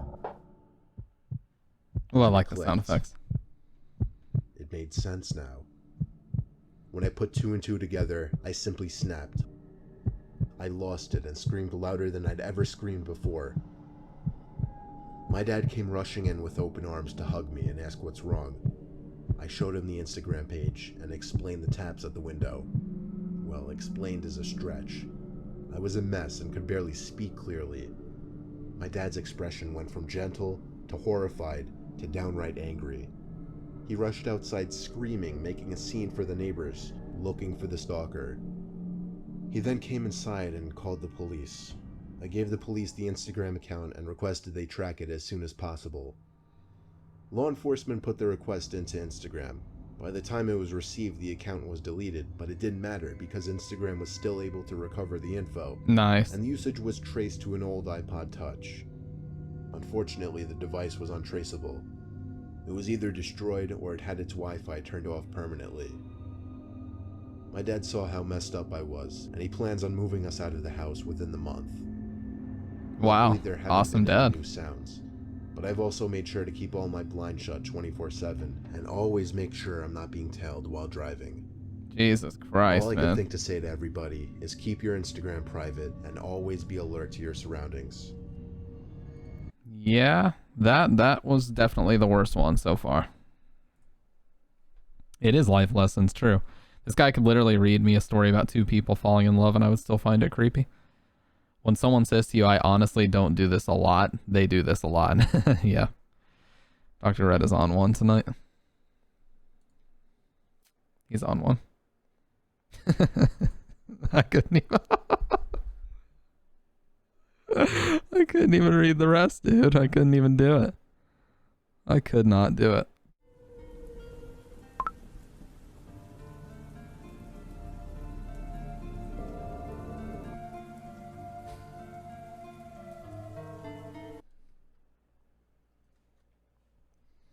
Not a whole lot. So what are we up to tonight? Hey, sir. Ever since Snapchat implemented that new Snap Maps feature, it basically lets you stalk any of your friends' locations. Well, any of your friends who choose to have it enabled. For some reason, I used to have it enabled. I guess just because I liked my friends to see that I was busy a lot or something dumb. I'm in 11th grade, a junior in high school. Snapchat is obviously a huge thing these days in high school. If you don't have one, your friends will likely question why not. Even the weird kids have Snapchat. Like the really, really weird kids. Like the ones who sit in the corner of the lunchroom alone. Maybe I sound specific in saying that because I am being specific. There was a kid named Zach who had been a socially awkward... Sitting in the corner of the lunchroom alone.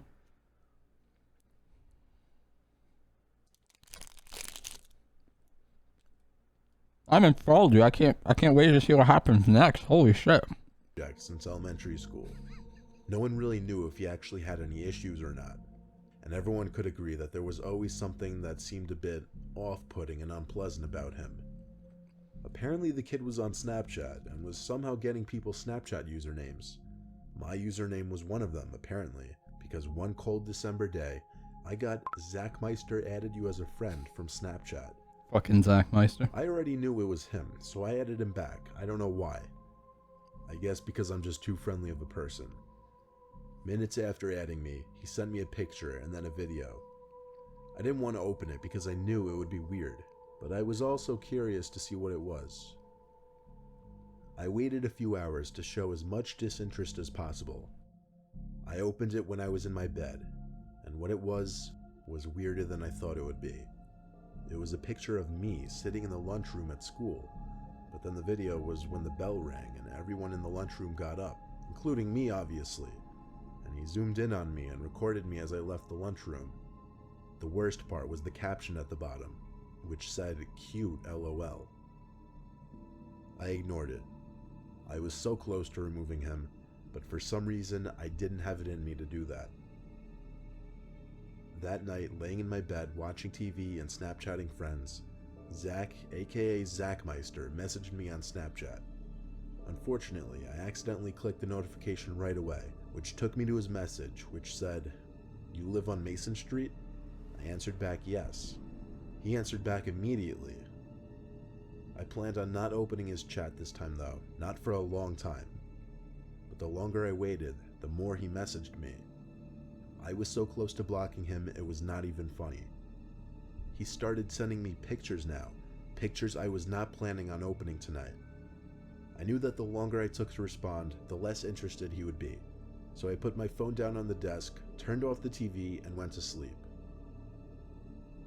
The next morning when I woke up, my window was wide open, as well as my closet door. I literally mumbled to myself, "What the fuck?"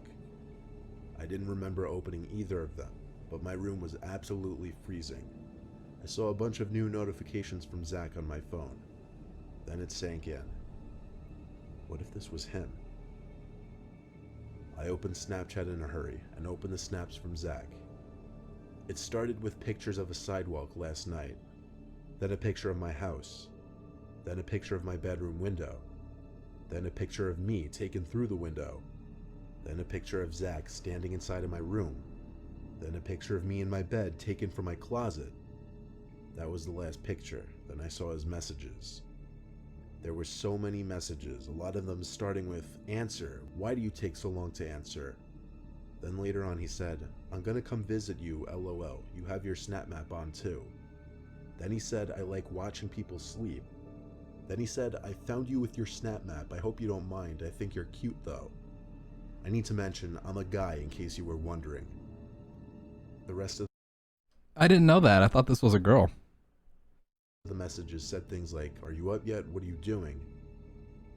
I didn't care anymore. Not that that matters. I screenshotted the chat.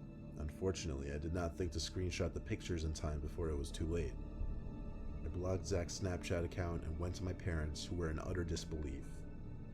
My dad mostly handled trying to contact the police, which turned into a big thing. Police had to do investigating, which got the school involved as well. Apparently Zach lives or lived with his single alcoholic father, which kind of explained a lot. The screenshots of Zach admitting he found me via snap maps served as proof. Enough proof to get Zach charged with juvenile breaking and entering. No one ever saw Zach at school again after that. It was assumed he and his father moved far away.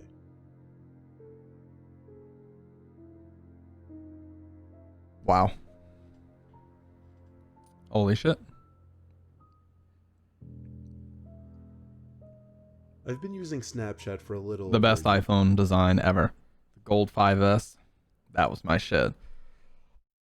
Dude, I used the Gold 5S for like 3 years. I loved that shit. It was the first iPhone to ever have Touch ID. You have that? It's my favorite one. here, just as a way to share cool. Used or it for funny 7 things that years. are I going fucking loved it. on in my life. You know that in high school there is always that one weird kid who acts like a psycho? The one who would quote unquote prank someone by putting a 7 camera Plus? in their locker? 7 Plus was good, but I didn't like that the home button wasn't physical. My 3 favorite iPhones have been the 6S Plus, the 5S, the 4S, and the 10S. So 4S, 6S Plus, 10S, and 5S. I do like this one. This is the 12 Pro Max. I like this one pretty well. This is what I'm using right now. Take it out of the case. This is what I'm using now. 12 Pro Max in graphite, I think they call it. Rose Gold 10S Max. Yeah, 10S is a fucking awesome phone. But yeah. It looks pretty small in my hands. You guys can get a gauge of fucking how big my hands are. Look at that. That's a 12 Pro Max in my hands. And it still looks fairly small. I told you guys I have caveman hands. That kid at my school was named Alex. Alex had done a lot of questionable things, and he's been suspended multiple Rose gold is a times. beautiful color, though. He had brown hair that was always a bowl cut, and had really Oh, pale bowl skin. cut? Uh-oh. Vampire pale. No, that's not what I mean. No. Notification on my phone while I was playing some video games. I didn't mean that in a It was sussy from way. Alex. I didn't remember adding him, but then I thought he must have seen my snap code from my Instagram page or something. It was weird though. I could see his score, which means I did add him back at one point. I just don't remember when. I put my phone down until I I really downloaded like video game the- I was playing. My favorite thing about this design is the surgical steel. Look how shiny that shit is. Damn. And it goes everywhere too. Mine's a bit dirty on the sides, but I do always keep it in the, I use a standard black leather apple case, and this thing has been through a lot. But my favorite part about the case is the metal buttons.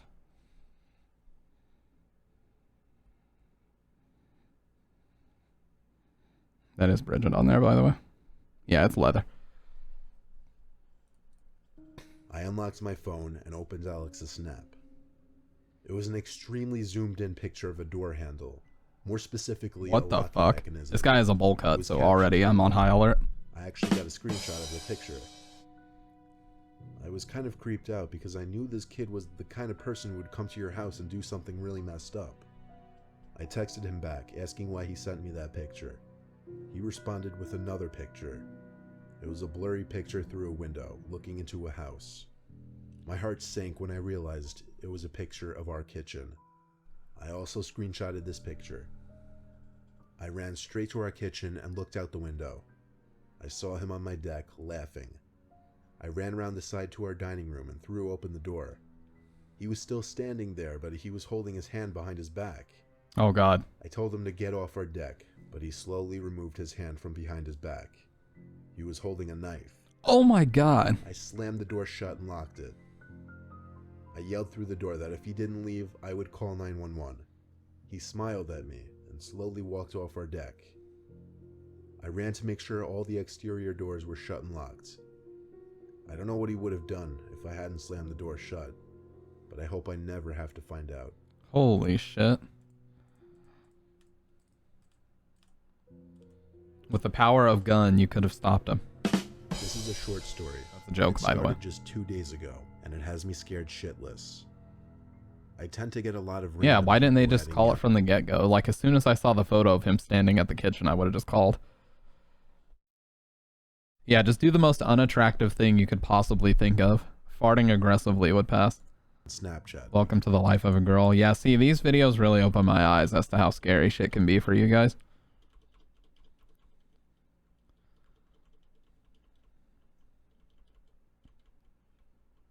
Jesus.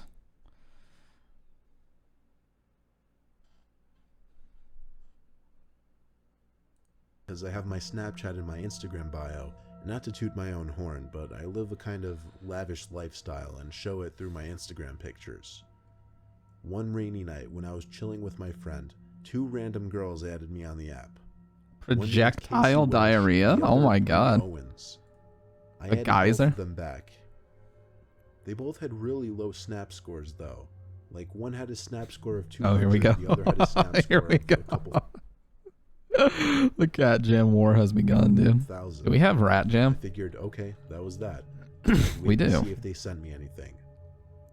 Sure enough, the one named Casey snapped me a black screen with the caption, "You're cute." Oh god, stop I with ignored this the shit. message. It seemed like someone was messing with me. I checked the snap map and saw that both of the girls shared their locations. In fact, the 2 of them were apparently together in a car not too far away from me. Anyway, I had to go home. The weather outside was getting worse and it was getting late. I jumped in my car, got on the highway, but drove slow given how bad the rain was getting. There weren't many, if any, cars on the road at this point, until one car finally caught up behind me in the middle lane and stayed behind me for a while.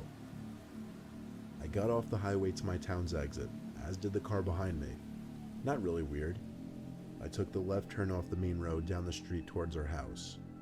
So did the car behind me though. Now it was slightly questionable. I pulled up into our house's driveway and turned off the car. The car that was behind me slowed down once it passed our driveway, then came to a halt. My heart started pumping to the point where I could feel it in my chest. I took my phone, opened Snapchat, and checked the map. Those 2 girls. It said they were right next to me on the map, right on top of my house. I shut my phone screen and felt like I was about to throw up. My dad was home, so if I could make it to the door and ring the bell a million times, maybe I'd be good. But no, it was too risky. Instead, that I is. called the house phone. Thankfully, my dad picked up right away. I yelled into the phone, begging him to come outside. I saw the car in the street reversing to come closer to the driveway. At the same time, the front door opened and my dad came outside, looking at the car in the street. The car drove off, and only then did I run through the rain to the house. My dad hugged me and asked me who those men were. I broke away from the hug as he said this. Men, he knew it. Men? I asked. How do you know, and how many? He replied saying he saw at least 3 large men sitting in that car, looking at him as it drove off. Last night, I woke up to noises outside of my window, Oh no. like leaves crunching, garbage cans being moved around. Looks up and sees car on the house, then it transforms into Optimouse Prime and then says, if permission water doesn't eat mouse keyboard dream water, you will 6ix9ine by, then flies off. Yes. Yes. Outside my window. I just knew it. I knew the blinds were open. I didn't want to look. I was too horrified to look at that window. Then I heard, "I know you're up. Don't move a muscle." They're at the window. It was my dad. It was the scariest moment of my life. It sounded like my dad was hiding behind my bed. Oh, but with a gun. I Let's heard go. footsteps outside move away, and my dad finally said it was safe. We watched as the car parked outside, the same one from the previous night, drove off. My dad and I are horrified to even go to sleep tonight. My dad said he's ready to call the cops at the slightest sign of something happening outside. If anything happens, I'll send an update. Why has he not done it already? Like, get the license plate already, man. Oh. What the hell? How did that Breaking happen? up with my first girlfriend when I was 21. I had been single for about a year. It was the first time I had been single in years, so it took some getting used to again. Eventually, I decided it was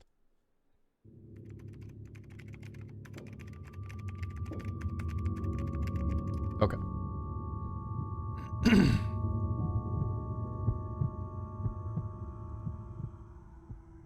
After breaking up with my first girlfriend when I was 21, I had been single for about a year. It was the first time I had been single in years, so it took some getting used to again. Eventually, I decided it was time to get back into the dating scene, so I started downloading a bunch of dating apps. One of the apps I downloaded was OkCupid, which was the Oh one I god, used that the was your most. first mistake. I vibed the most with one girl I matched with named Brenna. Based on her interests and biography, she was into a lot of things I was into. She was a very pretty, light-skinned black girl. We had talked for a while and agreed that I would pick her up at her place to go out and get food. I pulled up to her house on the west side of town at 6:30. It was about 10 minutes after sunset, so it was really getting dark. I texted Brenna, and she took a while to answer. I sat in my car actually staring at the conversation for a while, waiting for the texting bubble to come up. When it finally did, she responded saying, "Hey, sorry about that. My brother's gonna meet you outside. He's being really annoying and protective." I showed her how upset I was and how much I didn't want to have to meet her brother, but she just kept saying, "Sorry, he's forcing me." I saw the front door of the house I was parked in front of open, and a guy came out walking over to the driveway while looking at my car. I got out to go over and meet him, realizing he towered over me. Another thing I quickly noted was his skin was significantly more dark than Brenna's, to the point that they wouldn't even seem related at all. He shook my hand and introduced himself as Will. There didn't seem to be anything off-putting about him at first glance, and he seemed friendly enough. He started going on about how he just wanted to make sure a trustworthy, stand-up guy was about to take out his sister. We talked for a little, and he seemed normal enough, I guess. He finally asked me to come inside to meet Brenna. He led me into the house and shut the door behind me. He told me to wait right there in the living room while he went upstairs to get Brenna. Wait, so he hasn't Upstairs, even met Brenna yet? He hasn't even met her yet? What the fuck? I looked into the living room to realize there were two men sitting on the couch, both giving me a certain kind of look I just didn't like. I said what's up to them. One of them just slightly nodded his head, but just barely. Will from upstairs called down that he's trying to find Brenna, which was odd. I turned to look at the room adjacent to the living room, which was the dining room. To my surprise, there was another man sitting at the dining room table, also staring at me. Instinctively, I stepped back and reached for the doorknob without even turning my back to the three men. One of them screamed, "Grab him," as they saw me reach for the door. At that point, I flung the door open and ran to my car. They weren't far behind. In fact, I made it into my car with only maybe a second to spare before they were outside my doors, kicking and hitting my windows, trying to break them. Holy shit. I was able to drive away down the block, but keep in mind this was on a public residential road. I have no idea how it didn't cause more of a scene out on the street. I made it home to tell my mom and dad what happened, still out of breath. They were in shock and almost didn't believe it, and they recommended I call the police. I did. I reported the house and the incident to the police. One of the neighbors vouched for my story anonymously because they saw the group attacking my car when I escaped. Police arrested 3 of the 4 men I saw in the house, one of them being Will, or whatever his real name was. The other guy couldn't be found or attempted identified. kidnapping maybe? I didn't stop using dating apps after that. I was just a lot more cautious from there on.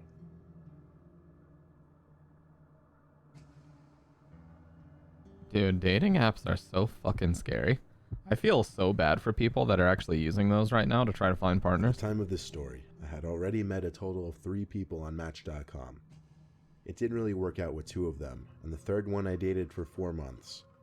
After my breakup, I wanted to take a break from commitment and just find something more casual. And so I matched with a girl named Kylie, who I got along with decently well on the app. She seemed down to just come over to my apartment and hang out for the night. She showed up about half an hour later and seemed really quiet in person. We hung out in my room in the upstairs of my apartment for most of the night. We just talked for a while watching TV in the background. There were a bunch of awkward silences, but I did my best to fill them Dr. with Red, conversation. what's up, by the way? But Mag showed me a TikTok that you made that had us both dying laughing. What's up, Streaming Fist? It was the one of you. This is 3 creepy true online dating horror stories. The first one was a guy that matched with a girl named Brenna. He went to a house, and this guy came out and started talking to him about Brenna. And, oh, sorry, the mic wasn't full volume, by the way. And then he was like, you know what? Let's go inside. Let's go inside. We'll go get Brenna, okay? And then the guy goes upstairs, and then there's like 3 other guys that are just posted up in the house watching every move he makes. And then he heard one of them yell, grab him. So he ran out to his car, and he said he got in his car and locked the door with maybe 1 second to spare as they were trying to kick and break in the windows and like pull him out of the car, and then he drove off. And all 3 of them got arrested. I don't know what for, probably attempted kidnapping. Yeah, she showed me that. That would have me fucking dying, dude. Kermit the Frog is here to fucking coach you on your diet. Anyways. Yeah, so this second one, he met a guy named Kylie. What's up, Sky? He met a guy named, he met a girl named Kylie. And she came over to his apartment. First mistake. It's literally the first time you're meeting this person. Why did you let them come over to your apartment? But he did. So far, all that's happened is they've just sat in his bedroom and watched TV and talked. Yeah, what's up, Sky, Fist, and Dr. Red? How you guys doing? I was thinking, are we gonna kiss? Does she expect me to move in for the kiss? How do I go about it? That's the worst feeling. Talking later, I started to realize there was something wrong with this girl. She became increasingly more emotionless. She was staring off across the room as she'd talk slowly, talking about increasingly deep and dark things. Oh no. And she said something surprising. She thanked me for allowing her to sleep over. Apparently, when I said she could come hang out for the night, she meant to literally stay the night. She got off the bed and asked what blankets she could use for the floor. I grabbed a couple blankets and pillows and made a sort of bed for her on the floor. She You know what, Dr. Red? Down on her side, That's kind of living like a king, though. Fuck yeah, man. Away from me. I guessed she was ready to go to sleep. I turned off the TV and closed my eyes. What Kermit doesn't know won't hurt him. We didn't say a single word to each other, and I have to admit, it was very awkward. I fell asleep probably half an hour after shutting the TV, but I awoke randomly in the middle of the night. I sat up and looked down at the floor. Oh no. I was able to see that Kylie didn't appear to be laying on the floor anymore. Oh, God, why did you let her I in? flicked on the lamp and looked around the room. Why? She wasn't anywhere, actually. But just then, I heard a voice downstairs. It sounded like it could be Kylie. All the walls in my apartment are paper thin, so noise travels quite easily throughout it. I quietly left my room and stood at the foot of the top of the stairs, listening for what Kylie could be saying. All the lights upstairs were off, but she was talking in a low voice. I just couldn't tell for sure what exactly she was saying. I figured she was on the phone with someone, but still, I went downstairs to check. I stepped into the dark kitchen, and there she was. But she wasn't on the phone. She was just creepily sitting in one of the chairs facing the wall. She seemed to still be muttering to herself. I was frozen. All I could say was, Kylie? She turned her head to me slowly. No, Salt. Hey, what's up, by the way? This is online dating horror stories. This guy fucked up and let a girl that he didn't know sleep over at his house on a first date. And, well, he didn't even intend for her to sleep over, but she just said, hey, thanks for letting me sleep over, and then laid down next to him. And then he woke up in the middle of the night, and now she's sitting in a pitch black kitchen, pointed toward the wall, muttering to herself. She was just creepily sitting in one of the chairs facing the wall. You done fucked up. She seemed to still be muttering to herself. I was frozen. All I could say was, "Kylie?" She turned her head to me slowly, looked at me for a few seconds, then turned back to face the wall. I went upstairs quickly to my room and crawled into my bed to call my dad. I had to call at least 3 times before he finally picked up, obviously sounding concerned. I told him in a quiet panic that some random girl from online was staying the night, and now she was sitting in my kitchen muttering to herself like a crazy person. You know, if it was my dad, the first thing he'd do would be to just fucking go in on me about how stupid I am. And he'd be right. He'd say, "A girl from on... Are you stupid?" That's exactly how my dad talks to me when he knows I've made a big mistake. He's like, "Are you stupid?" But she's muttering Fortnite. Yeah, she's like a tournament level frame counter for Street. Okay, I'm sorry. He sounded confused as hell, but told me to call 911 if she seemed like she was having some kind of episode to safely get her out of there. Then I looked up and there noticed she was. a figure standing by my bedroom door in the dark. It was Kylie. All I saw was the outline of her skinny body. She stood there for maybe 10 seconds. All I heard was my dad on the other end of the phone saying hello over and over. The next thing I saw was the silhouette of Kylie at my door suddenly charge at me in my bed as she began to scream. She lunged at me and put her hands around my throat, trying to choke me. However, I was able to quickly overpower her and hold her down against the bed. I screamed at my dad to call the cops. I was able to drag the insane girl downstairs by the time the cops came. The cops took her away to fill out a few documents.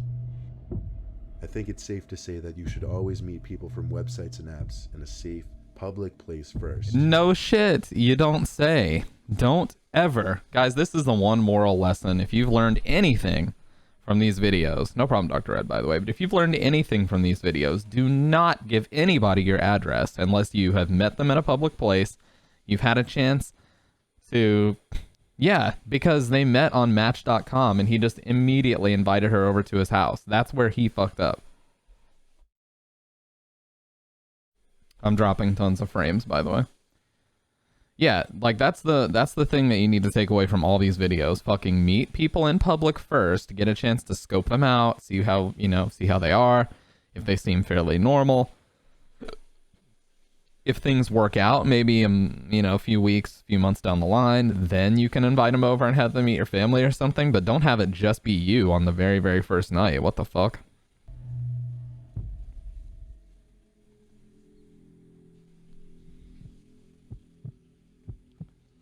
Yeah, if I called my dad and I told him I did that, like let a girl come over on day one, literally the first thing he'd say is, "Are you stupid?"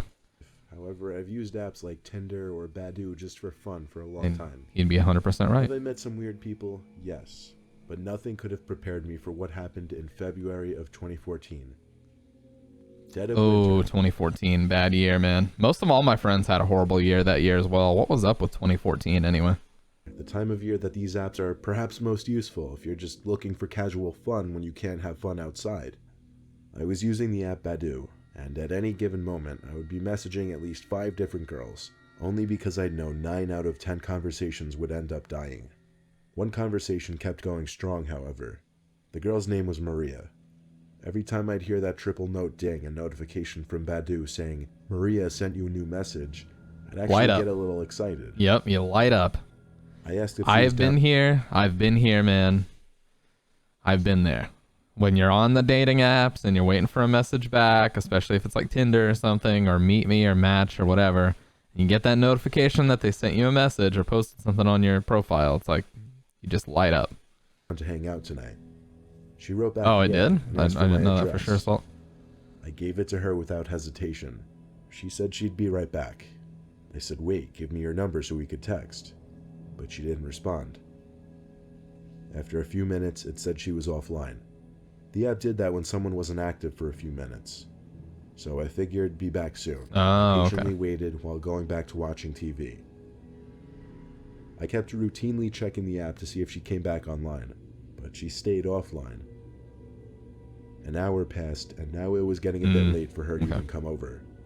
Plus, I was getting kind of tired. So the idea gave her your address. Why? Kind of shot. Why? I went to bed. Stop giving people your The next address. morning, I woke up early. It was raining outside, and it was still a little dark. I checked the clock, and it was 6:30 in the morning. I was grateful it wasn't like 11, and I could go back to sleep. If I were in high school at the time, I probably would have remembered that, but I was already graduated high school in 2012. I was in college at that point. I did, however, pick up my phone to check for any And I was a text horrible and student, junk. so... I saw a few notifications from Badu, actually. Maria had messaged me a few times. I opened the app as I rubbed my eyes. She said, "Hey, I'm coming now," at like 3 a.m. Then, at like 3:20 a.m., it said, "I'm here." At 4 a.m., it said, "I'm watching you." I noticed it said she was online too. And then the triple tone sound beeped, meaning I got a new message from her. It said, "How did you sleep?" My heart started to race, and I felt a feeling of unease in my chest and in my head. I right away looked out the window to see if anyone was hiding in the bushes outside. Then I shut the blind. Oh god. I typed back, "Who the hell is this?" 10 seconds later, I got the disturbing message, "Check your closet and find out." Oh my I god. looked across my room to the closet door that I know was closed last night. The closet door that was now cracked open. I was so shook I almost couldn't breathe. Then the door pushed open ever so slowly, revealing the dark inside of the closet. I started screaming for my dad. I had to run past the closet to leave my room, but as I got to my dad's room to find the bed empty... It was all just a ploy. A happy birthday banner slowly falls out and everybody starts applauding. No, trust me, dude. I've been there. Salt. I have been there with the dating apps. I just can't do it, man. I don't think dating apps would ever work for me. Not that, I mean, I don't need to worry about it. I'm in a committed relationship, but you know what I mean. They never worked for me when I was single, so. God, he wasn't home for the weekend. My older brother was home though, and he came rushing to see what the commotion was, to which I told him to check the closet with me. When we checked the closet, there wasn't a single trace of anyone having been in. No, I said I don't need to worry about it because I'm in a committed relationship. For real, Salt, yeah. A cold breeze hit me, and I realized my stupid self didn't lock my window the night before. Things made a little more sense now.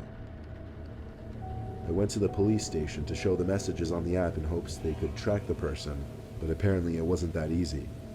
I would need court orders and such in order for Badu to be required to release the information of the user. I refrained from doing anything. However, luckily after a long week of sleeping in fear, nothing happened, and I was able to move on with my life. Wow. You know we gotta hit this one. You know we gotta hit this one. I hope I haven't already watched this. Get in touch with the singular hacker known as Anonymous. That's okay, Sick. Or Sky, hello. It's okay, Sky, don't worry about it. We're just chilling. I'll never forget the first time I used Tinder.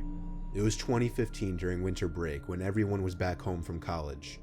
Welcome back, Since Dr. I F. didn't have a girlfriend and didn't have much going on, why not try the app that everyone was talking about? Oh, Dr. Red, you can always do this, by the way. You can always hit the BRB and then back. Oh, God, back doesn't work. I was starting to say. I knew it did. I was like, what the hell's up, dude? All right. Got a Swiss roll and chalky milk. My man's got the right idea. I can't eat that stuff right now, but you got the right idea, Dr. Red. Bro, I swipe no on everyone on Tinder. Dude, after hearing all these stories, I don't think any of you guys would want to do that. I swipe no on people because I feel like they wouldn't be interested in me. Well, here's the thing. Like, dude, I've said this so many times to my IRL friends, and it's so true. There's literally always somebody out there for you. Like, regardless of how many people you've met in your life that may not have been interested, there's one person that's fucking out there that is completely nutsore just about you. I mean, Wings of Redemption is married. DSP is married. For fuck's sake, if DSP and Wings of Redemption are married, then trust me, you can find a wife. You can find a girlfriend, okay? And vice versa. You know, girls, they can find a boyfriend, or, you know, whatever it happens to be. Guys can find a boyfriend. Girls can find a girlfriend. I don't judge here. Whatever you're interested in, you can find a partner for you. There is a person out there that is nuts about you and will fucking do whatever they have to do to stay loyal in a relationship. Sounds stupid, but I promise people that always preach to me about that forever alone bullshit. A lot of my real life friends, I've told them this, and they've been fine. They've met plenty of people. It's not wrong though, Salt. Is it It wrong? was like 8 or 9 p.m. on a Thursday night, which was peak hours in terms of activity for the app. I downloaded the app onto my phone, and it was time to set up my profile. I spent a good 10 Love minutes this browsing through overlay. my photo albums and found 4 flattering photos of myself that I thought would catch people's attention. Never been on a dating app, been with the same girl since about 07, not married, she's insane. Oh my god. What? What? What do you mean by that, Jordan? Do you mean she is insane and that's why you won't marry her? Or do you mean that in like an endearing way?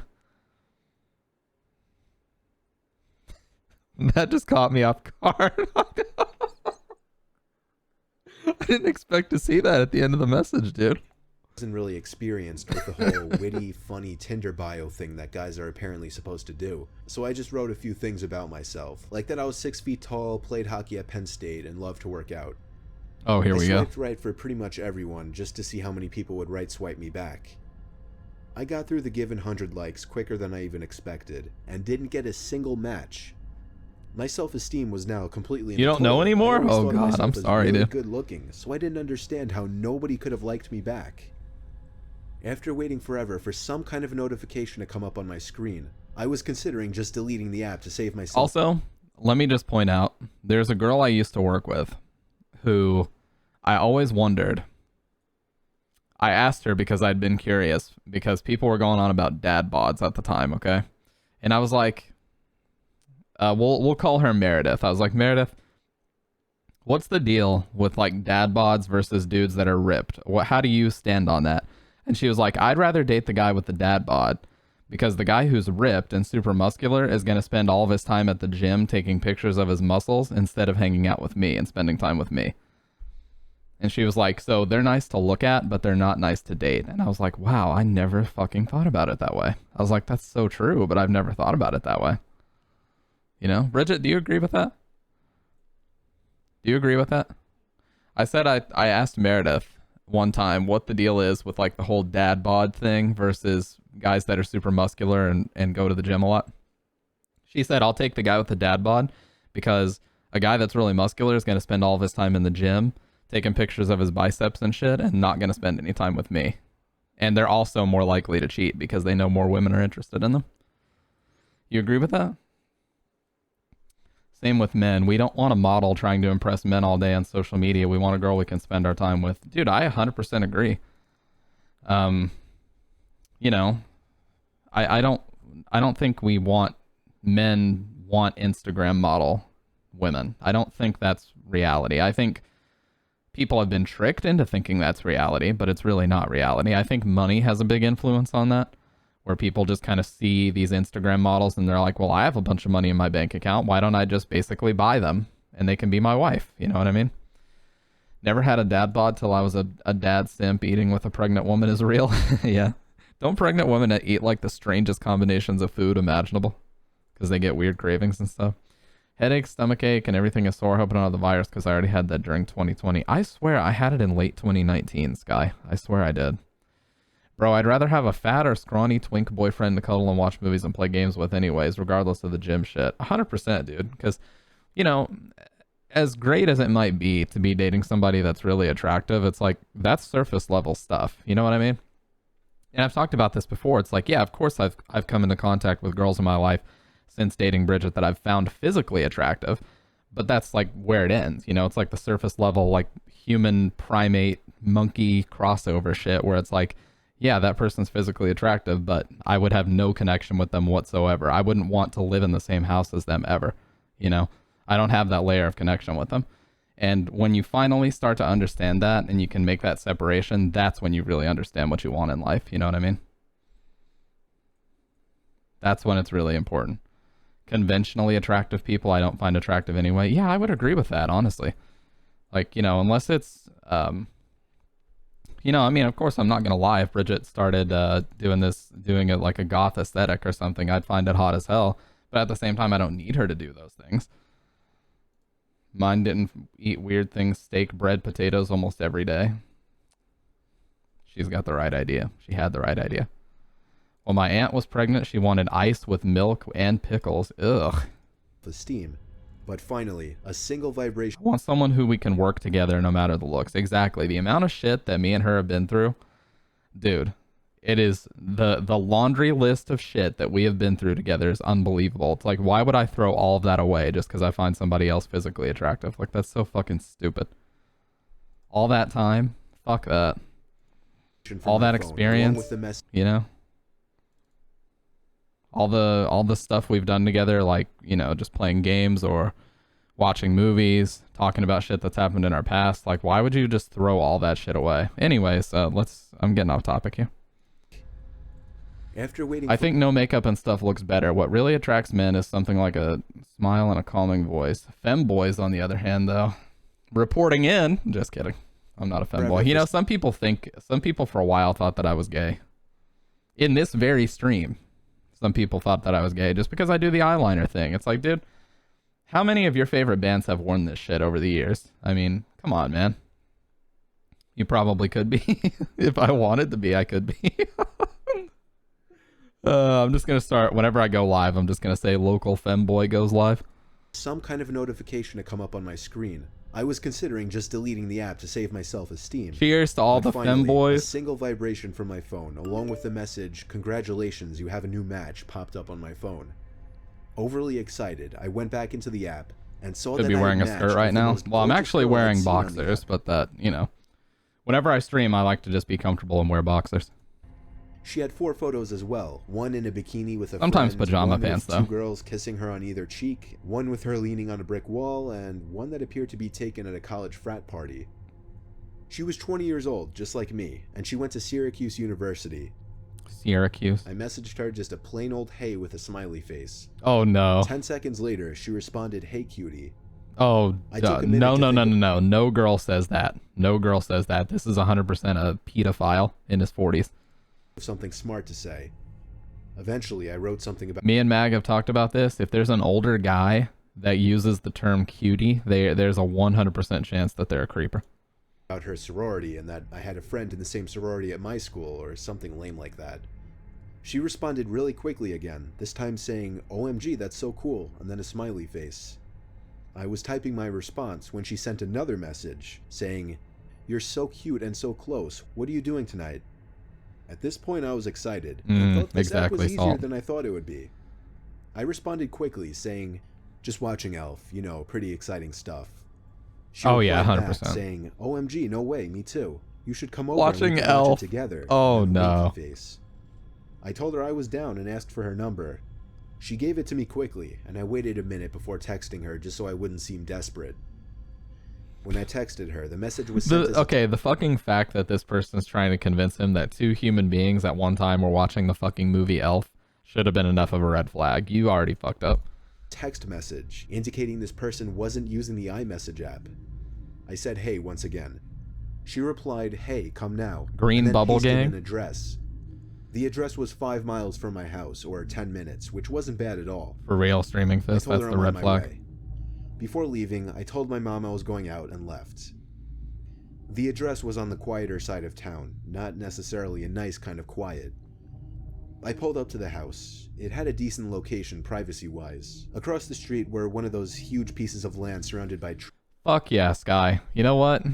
That's exactly how I feel. Honestly, I would not be against using like some pale foundation. I just don't like the prep time that it takes me, you know what I mean? I love having the eyeliner on because I personally feel like I look better with it on. That's literally where it begins and ends. Some people are like, "Oh, bro, are you gay or are you metrosexual or whatever the hell they want to talk about?" Absolutely not. I just think it looks better wearing it. Like, the hell's the problem here? I think my eyes look better with the black eyeliner on. Literally, what does that even mean? Metrosexual is like a guy that spends a lot of time on like self-grooming and stuff. Kind of like how they basically, if it's a guy that spends a lot of time on self-grooming, kind of like women do, which is not even 100% true, but they say that, you know, women spend a lot more time on self-grooming or prepping or freshening up before they go out somewhere. If you're a guy that does the same thing, they call you metrosexual. I don't get the... trees that was dug out deep to collect water during rainfall, and the neighboring houses were kind of spaced out. That's what it's called. A red flag went off in my head when I noticed 2 cars in the driveway. I texted her saying I was there, and she replied, KK, go around back. Welcome back, the front Dr. door is Ed. loud. Oh, God. I replied, are your parents home or something? But she didn't answer this time. Yeah, I got out of bodybuilders the are car and apparently. slowly walked around the house, noticing there was no fence to separate the front yard from the back. There was a window on the side of the house, and as I passed it, I realized there was an opening in the blinds. Someone was holding it up, but as soon as I noticed, the blinds fell back into place. I texted her again, saying, was that you at the window? No response. This was a little creepy now. A little? I continued walking slowly to the backyard, thinking that I could hear sounds coming from back there.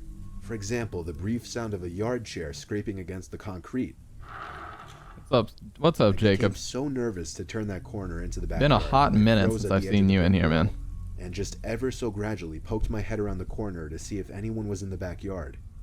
As far as I could tell, nobody was back there. So I walked to the back door. It was a really old sliding glass door, so I could partially see into the house. Another thing I realized just then that raised more red flags. Not a single light was on in the house. You know what, I told myself I'd text her one more time, and if she didn't respond, I was out of there. I took out my phone and texted her, saying, I'm at the back door, where are you? She responded within 10 seconds, saying, come in. I wasn't comfortable entering that house. I decided to call her for the first time, but after a usually urban heterosexual male given to enhancing his personal appearance by fastidious grooming, beauty treatments, and fashionable clothes. I texted send nudes. He said, listen, I'm at the back door. I'm at the back door. If you don't send nudes right the fuck now, I'm out of here. Okay? You can take it or leave it. Entering the number, the screen said text now audio call. Text now is one of those iPhone apps that allow you to use a Yep, I've used it before. It lets you use a fake number. fake phone number for calls and texts. I didn't use it for nefarious purposes. When I was very, very young, my parents didn't let me have an actual iPhone, so I had an iPod Touch, and I had to use Text Now to call people sometimes. I did not use it for nefarious purposes. This whole time, whoever this was using a fake phone number. However, the most disturbing part of this was when I heard the sound of a ringtone coming from right behind the glass door, as if somebody were leaning against the wall, hiding. And now as I looked more closely into the house, I could see the glow from a phone screen right next to the door, which confirmed that somebody was hiding there. I didn't run. I tried to draw as little attention as possible by simply walking back around the house in the opposite direction I came from to avoid being seen through the door. When I was out of possible view, I ran full speed to my car and drove home. I didn't check my text until I got back home. I had 15 new messages waiting for me, about 12 of them asking, where'd you go, why'd you leave, come back, and so on. The last 3 were more disturbing though. The first of the last 3 messages said, no. I'm not actually a 20-year-old girl, but I'm sure you figured that out by now. The next one was, no laws were broken, LOL. And that's how I met your mother. And the last one was, I know exactly what you look like and I have your number. I blocked his fake number and went to report and unmatch him on Tinder, but he had already done that. The whole thing was something I never straight really out of a prank called nightmare, anybody. But luckily I never got any calls or texts from anyone suspicious, and I was able to forget about it quickly. I've used Tinder a few times since then, but just for fun.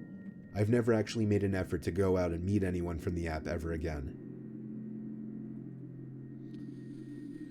I mean, it's the same stories, guys. It's the same old story I've been preaching. Feet. Skip. Definitely not a it's the same old story I've been preaching over and over and over. Like, stop for the love of God. Stop for the love of God. Going over to people's houses or having them come over to your house on the first date. Stop it. A few months ago when I was bored. I wasn't looking. Okay, the feet are covered now. And not just that, like, do what Salter and a few other people were talking about yesterday. Meet them at a public place, man. Go to a fucking Starbucks, go to a local restaurant, go somewhere public in the middle of the day in broad daylight with lots of people around and really scope them out. Like, how are they? Do they seem off? Do they seem weird? Do they seem like the same person you were talking to online? And just use your best judgment, okay? If at that point you confirm that yes, It's only toss if you can nut to it. We got to get a quote. That literally needs to be Jacob's quote. That's got to be Jacob's quote. If I had a quote system set up, that'd be your number one. Anyways, and if that's the case, then Samich has broken toss a quintillion times, according to her viewers.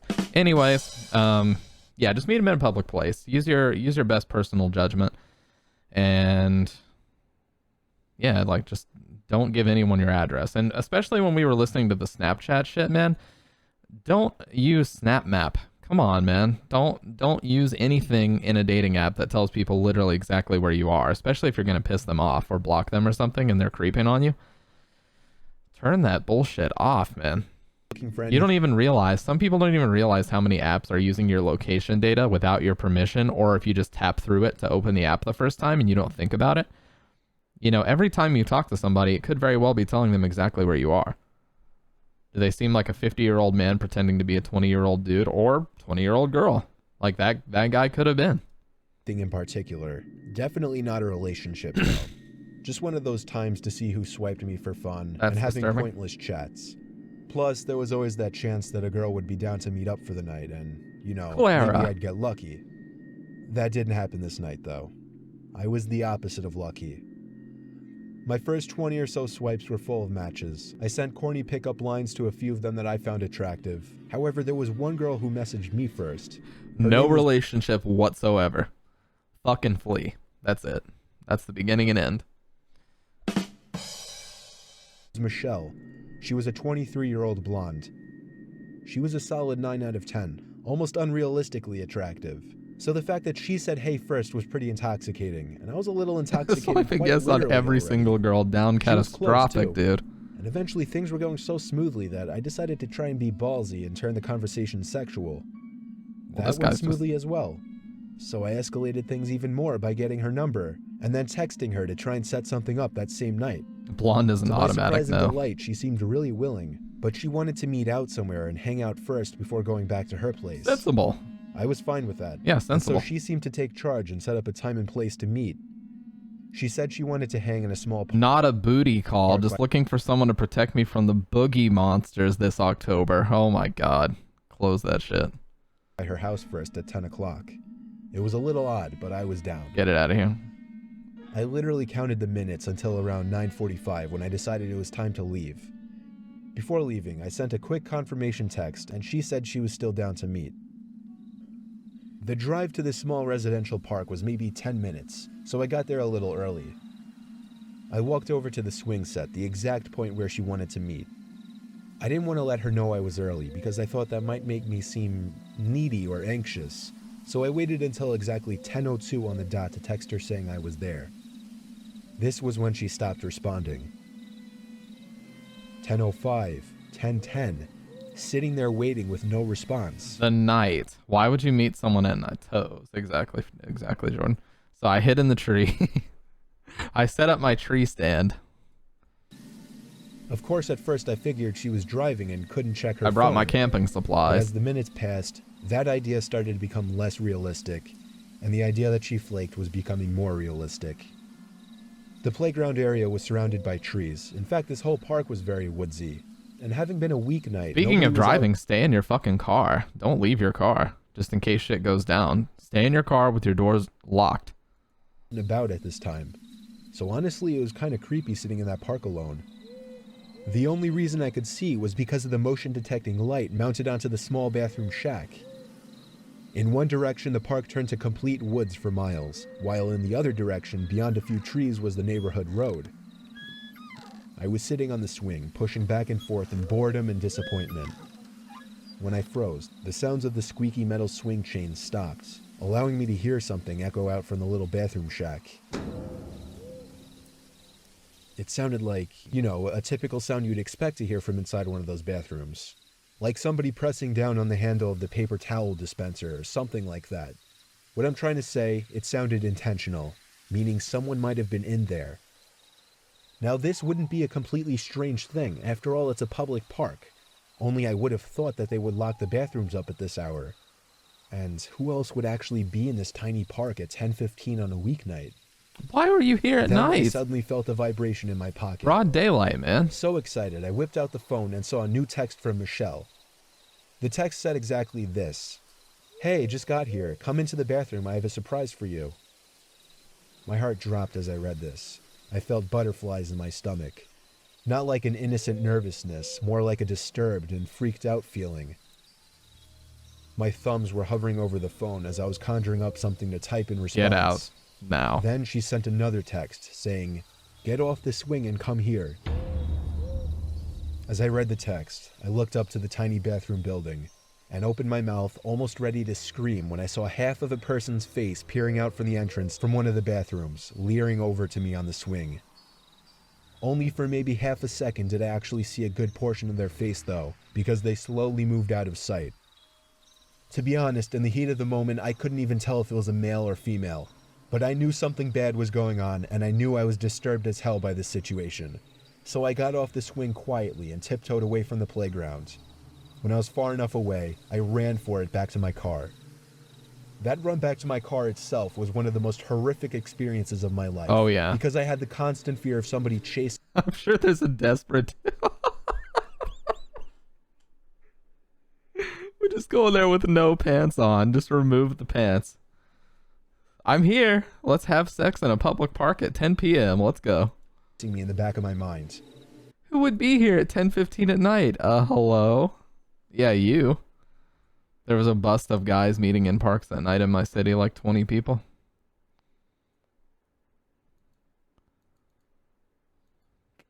Good Lord. As soon as I locked my car, I was able to pause for a breather.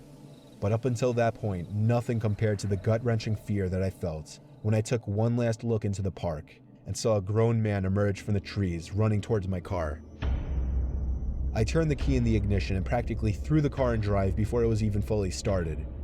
When I was halfway down the road and looked back, there was nobody in the street.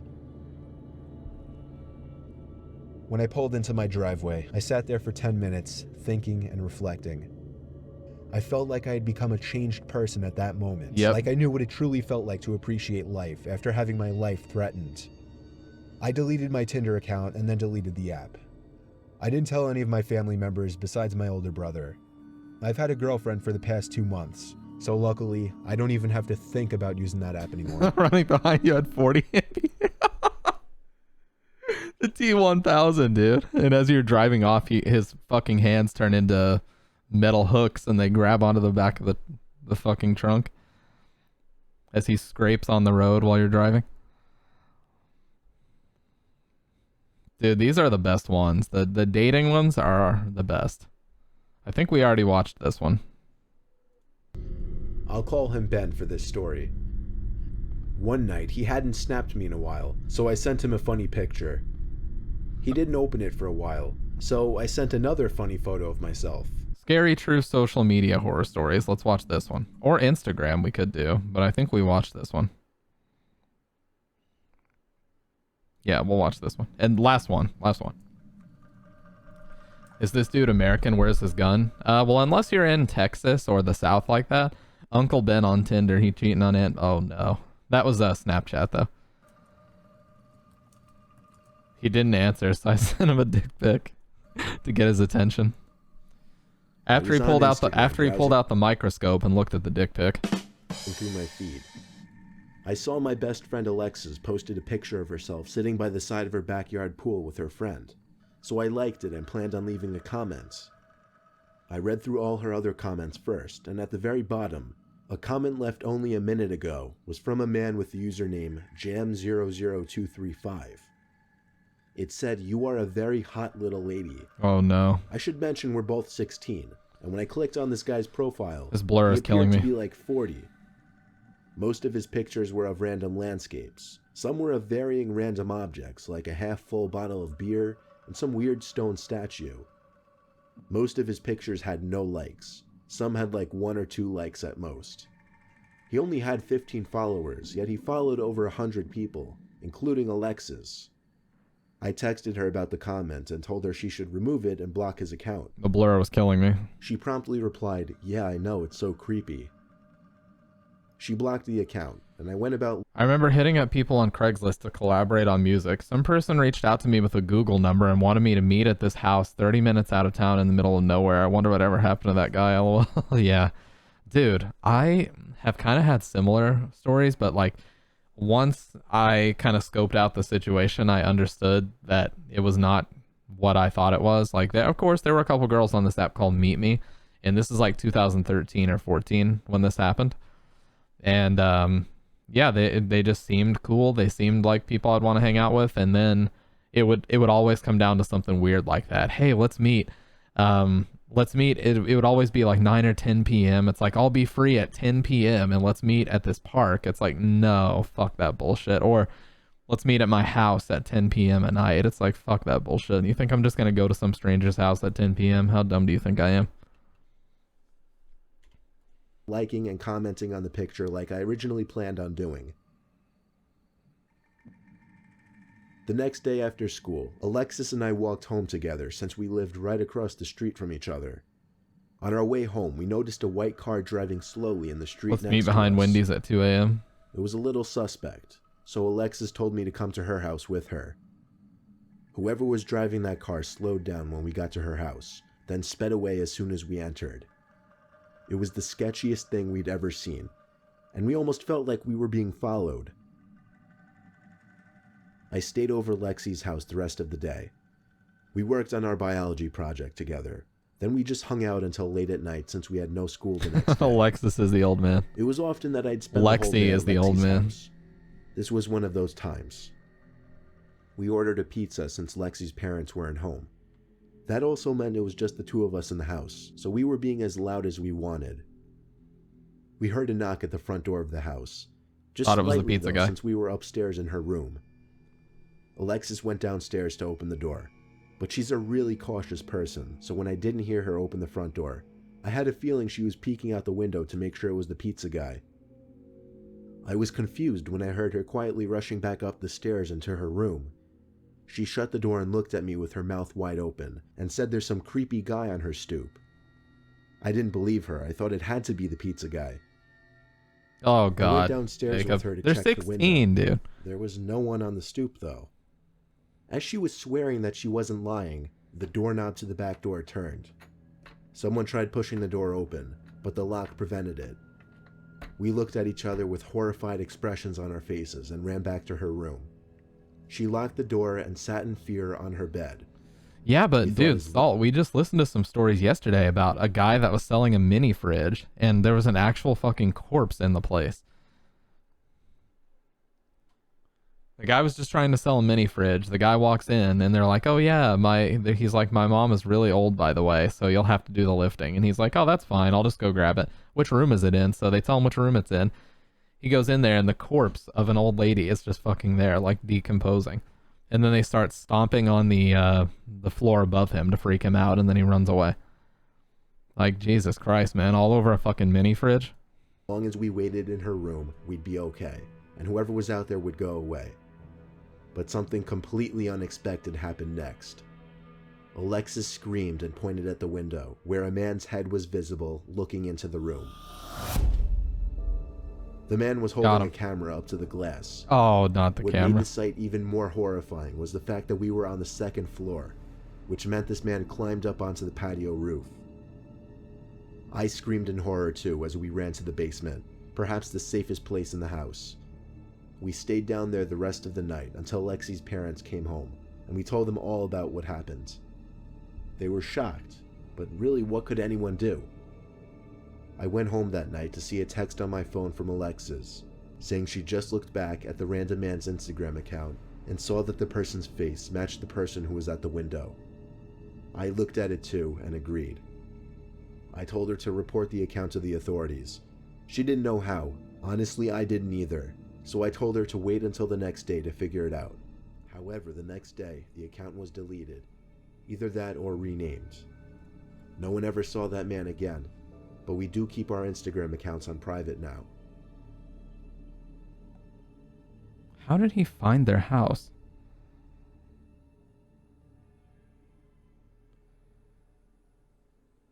Well, they did say they felt My like they friends were and I being have followed. a Snapchat group together. which means when someone sends a picture to the group, everyone gets the picture. I don't think I can make the stream 69 FPS, but if I could, I would. Best believe that. There's 5 of us in the group: Marvin, Glenn, Joe, and Jared. One day at school, Jared told me he lost his phone and didn't have Find My iPhone on. Jared. Which sucked for him, but oh well, what could we really do about it? The rest of us continued about our daily lives. I was at the gas station and saw a funny-looking guy who looked like he didn't know how to use a gas pump, so I thought it would be funny to sneak a quick video of him and send it to the Snap group that I had with my friends. I got home and checked Snapchat and saw the Snap was opened. I checked which of my friends opened it and was kind of surprised to see Jared's name under the opened list. I texted Jared asking if he found his phone, but the text never said delivered. I asked all my other friends if they'd spoken to Jared about his phone. I can't Joe watch said in he was hanging out 420p. with Jared as Tragedy. we spoke. He also said Jared did not find his phone. He put Jared on the phone for me and told me to come over.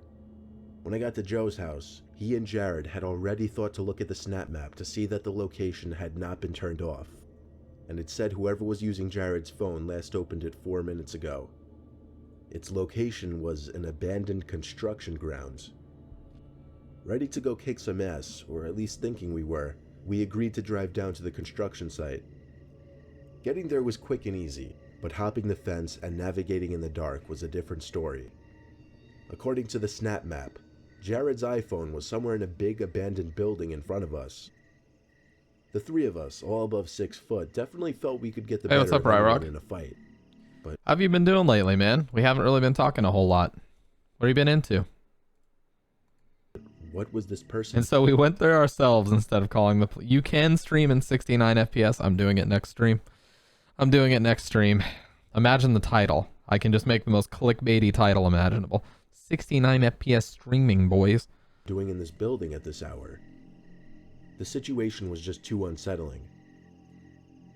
We found a big hole in the wall where we could enter the building. Joe and I used our phone lights to find our way through the building.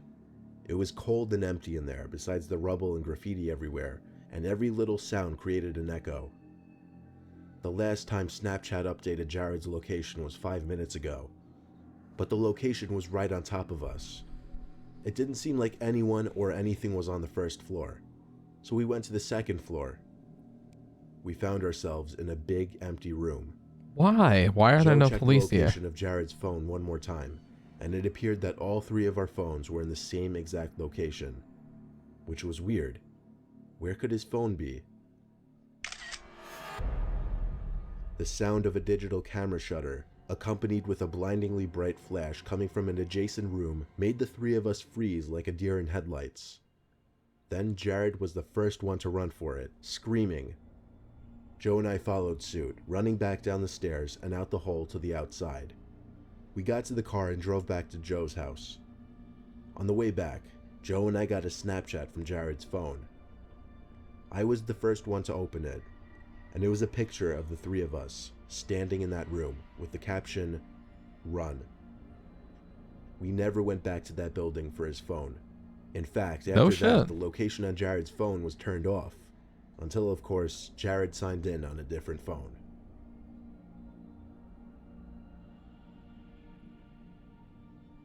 Why am I sleepy? Must be that my Chad muscles are so powerful that my 18-pack abs are burning so much fire that my over-Chad brain got tired of my muscles of power Chad Giga Chad. So setting a world record for the most time using the term Chad in one chat message. All my friends were telling me to make a Tinder, so I figured, why not? I set up an account and used 4 of the Chillin'. best I've been pictures of like myself sleeping I and could stuff to find. recover from exercising Pretty nearly soon- every day a week. Did you try the cherry juice thing? Ryrock? I was already getting matches. I sent a message to just about everyone who matched me on the first day. Only 3 The guy who stole Jared's phone, it's gotta be Jared, politely asked us to leave, and we did. The end. responded, one of whom was a gorgeous brunette girl who was just so easy to talk to. Everything I said, she had a perfect response to. Even when I said something Red flag. awkward or regrettable, she'd reply in a way that would fix it and make me feel better about what I said. I quickly got her number. I was a little disappointed to see green text instead of blue text, meaning she didn't also have an iPhone, but we quickly made plans to meet up that same night.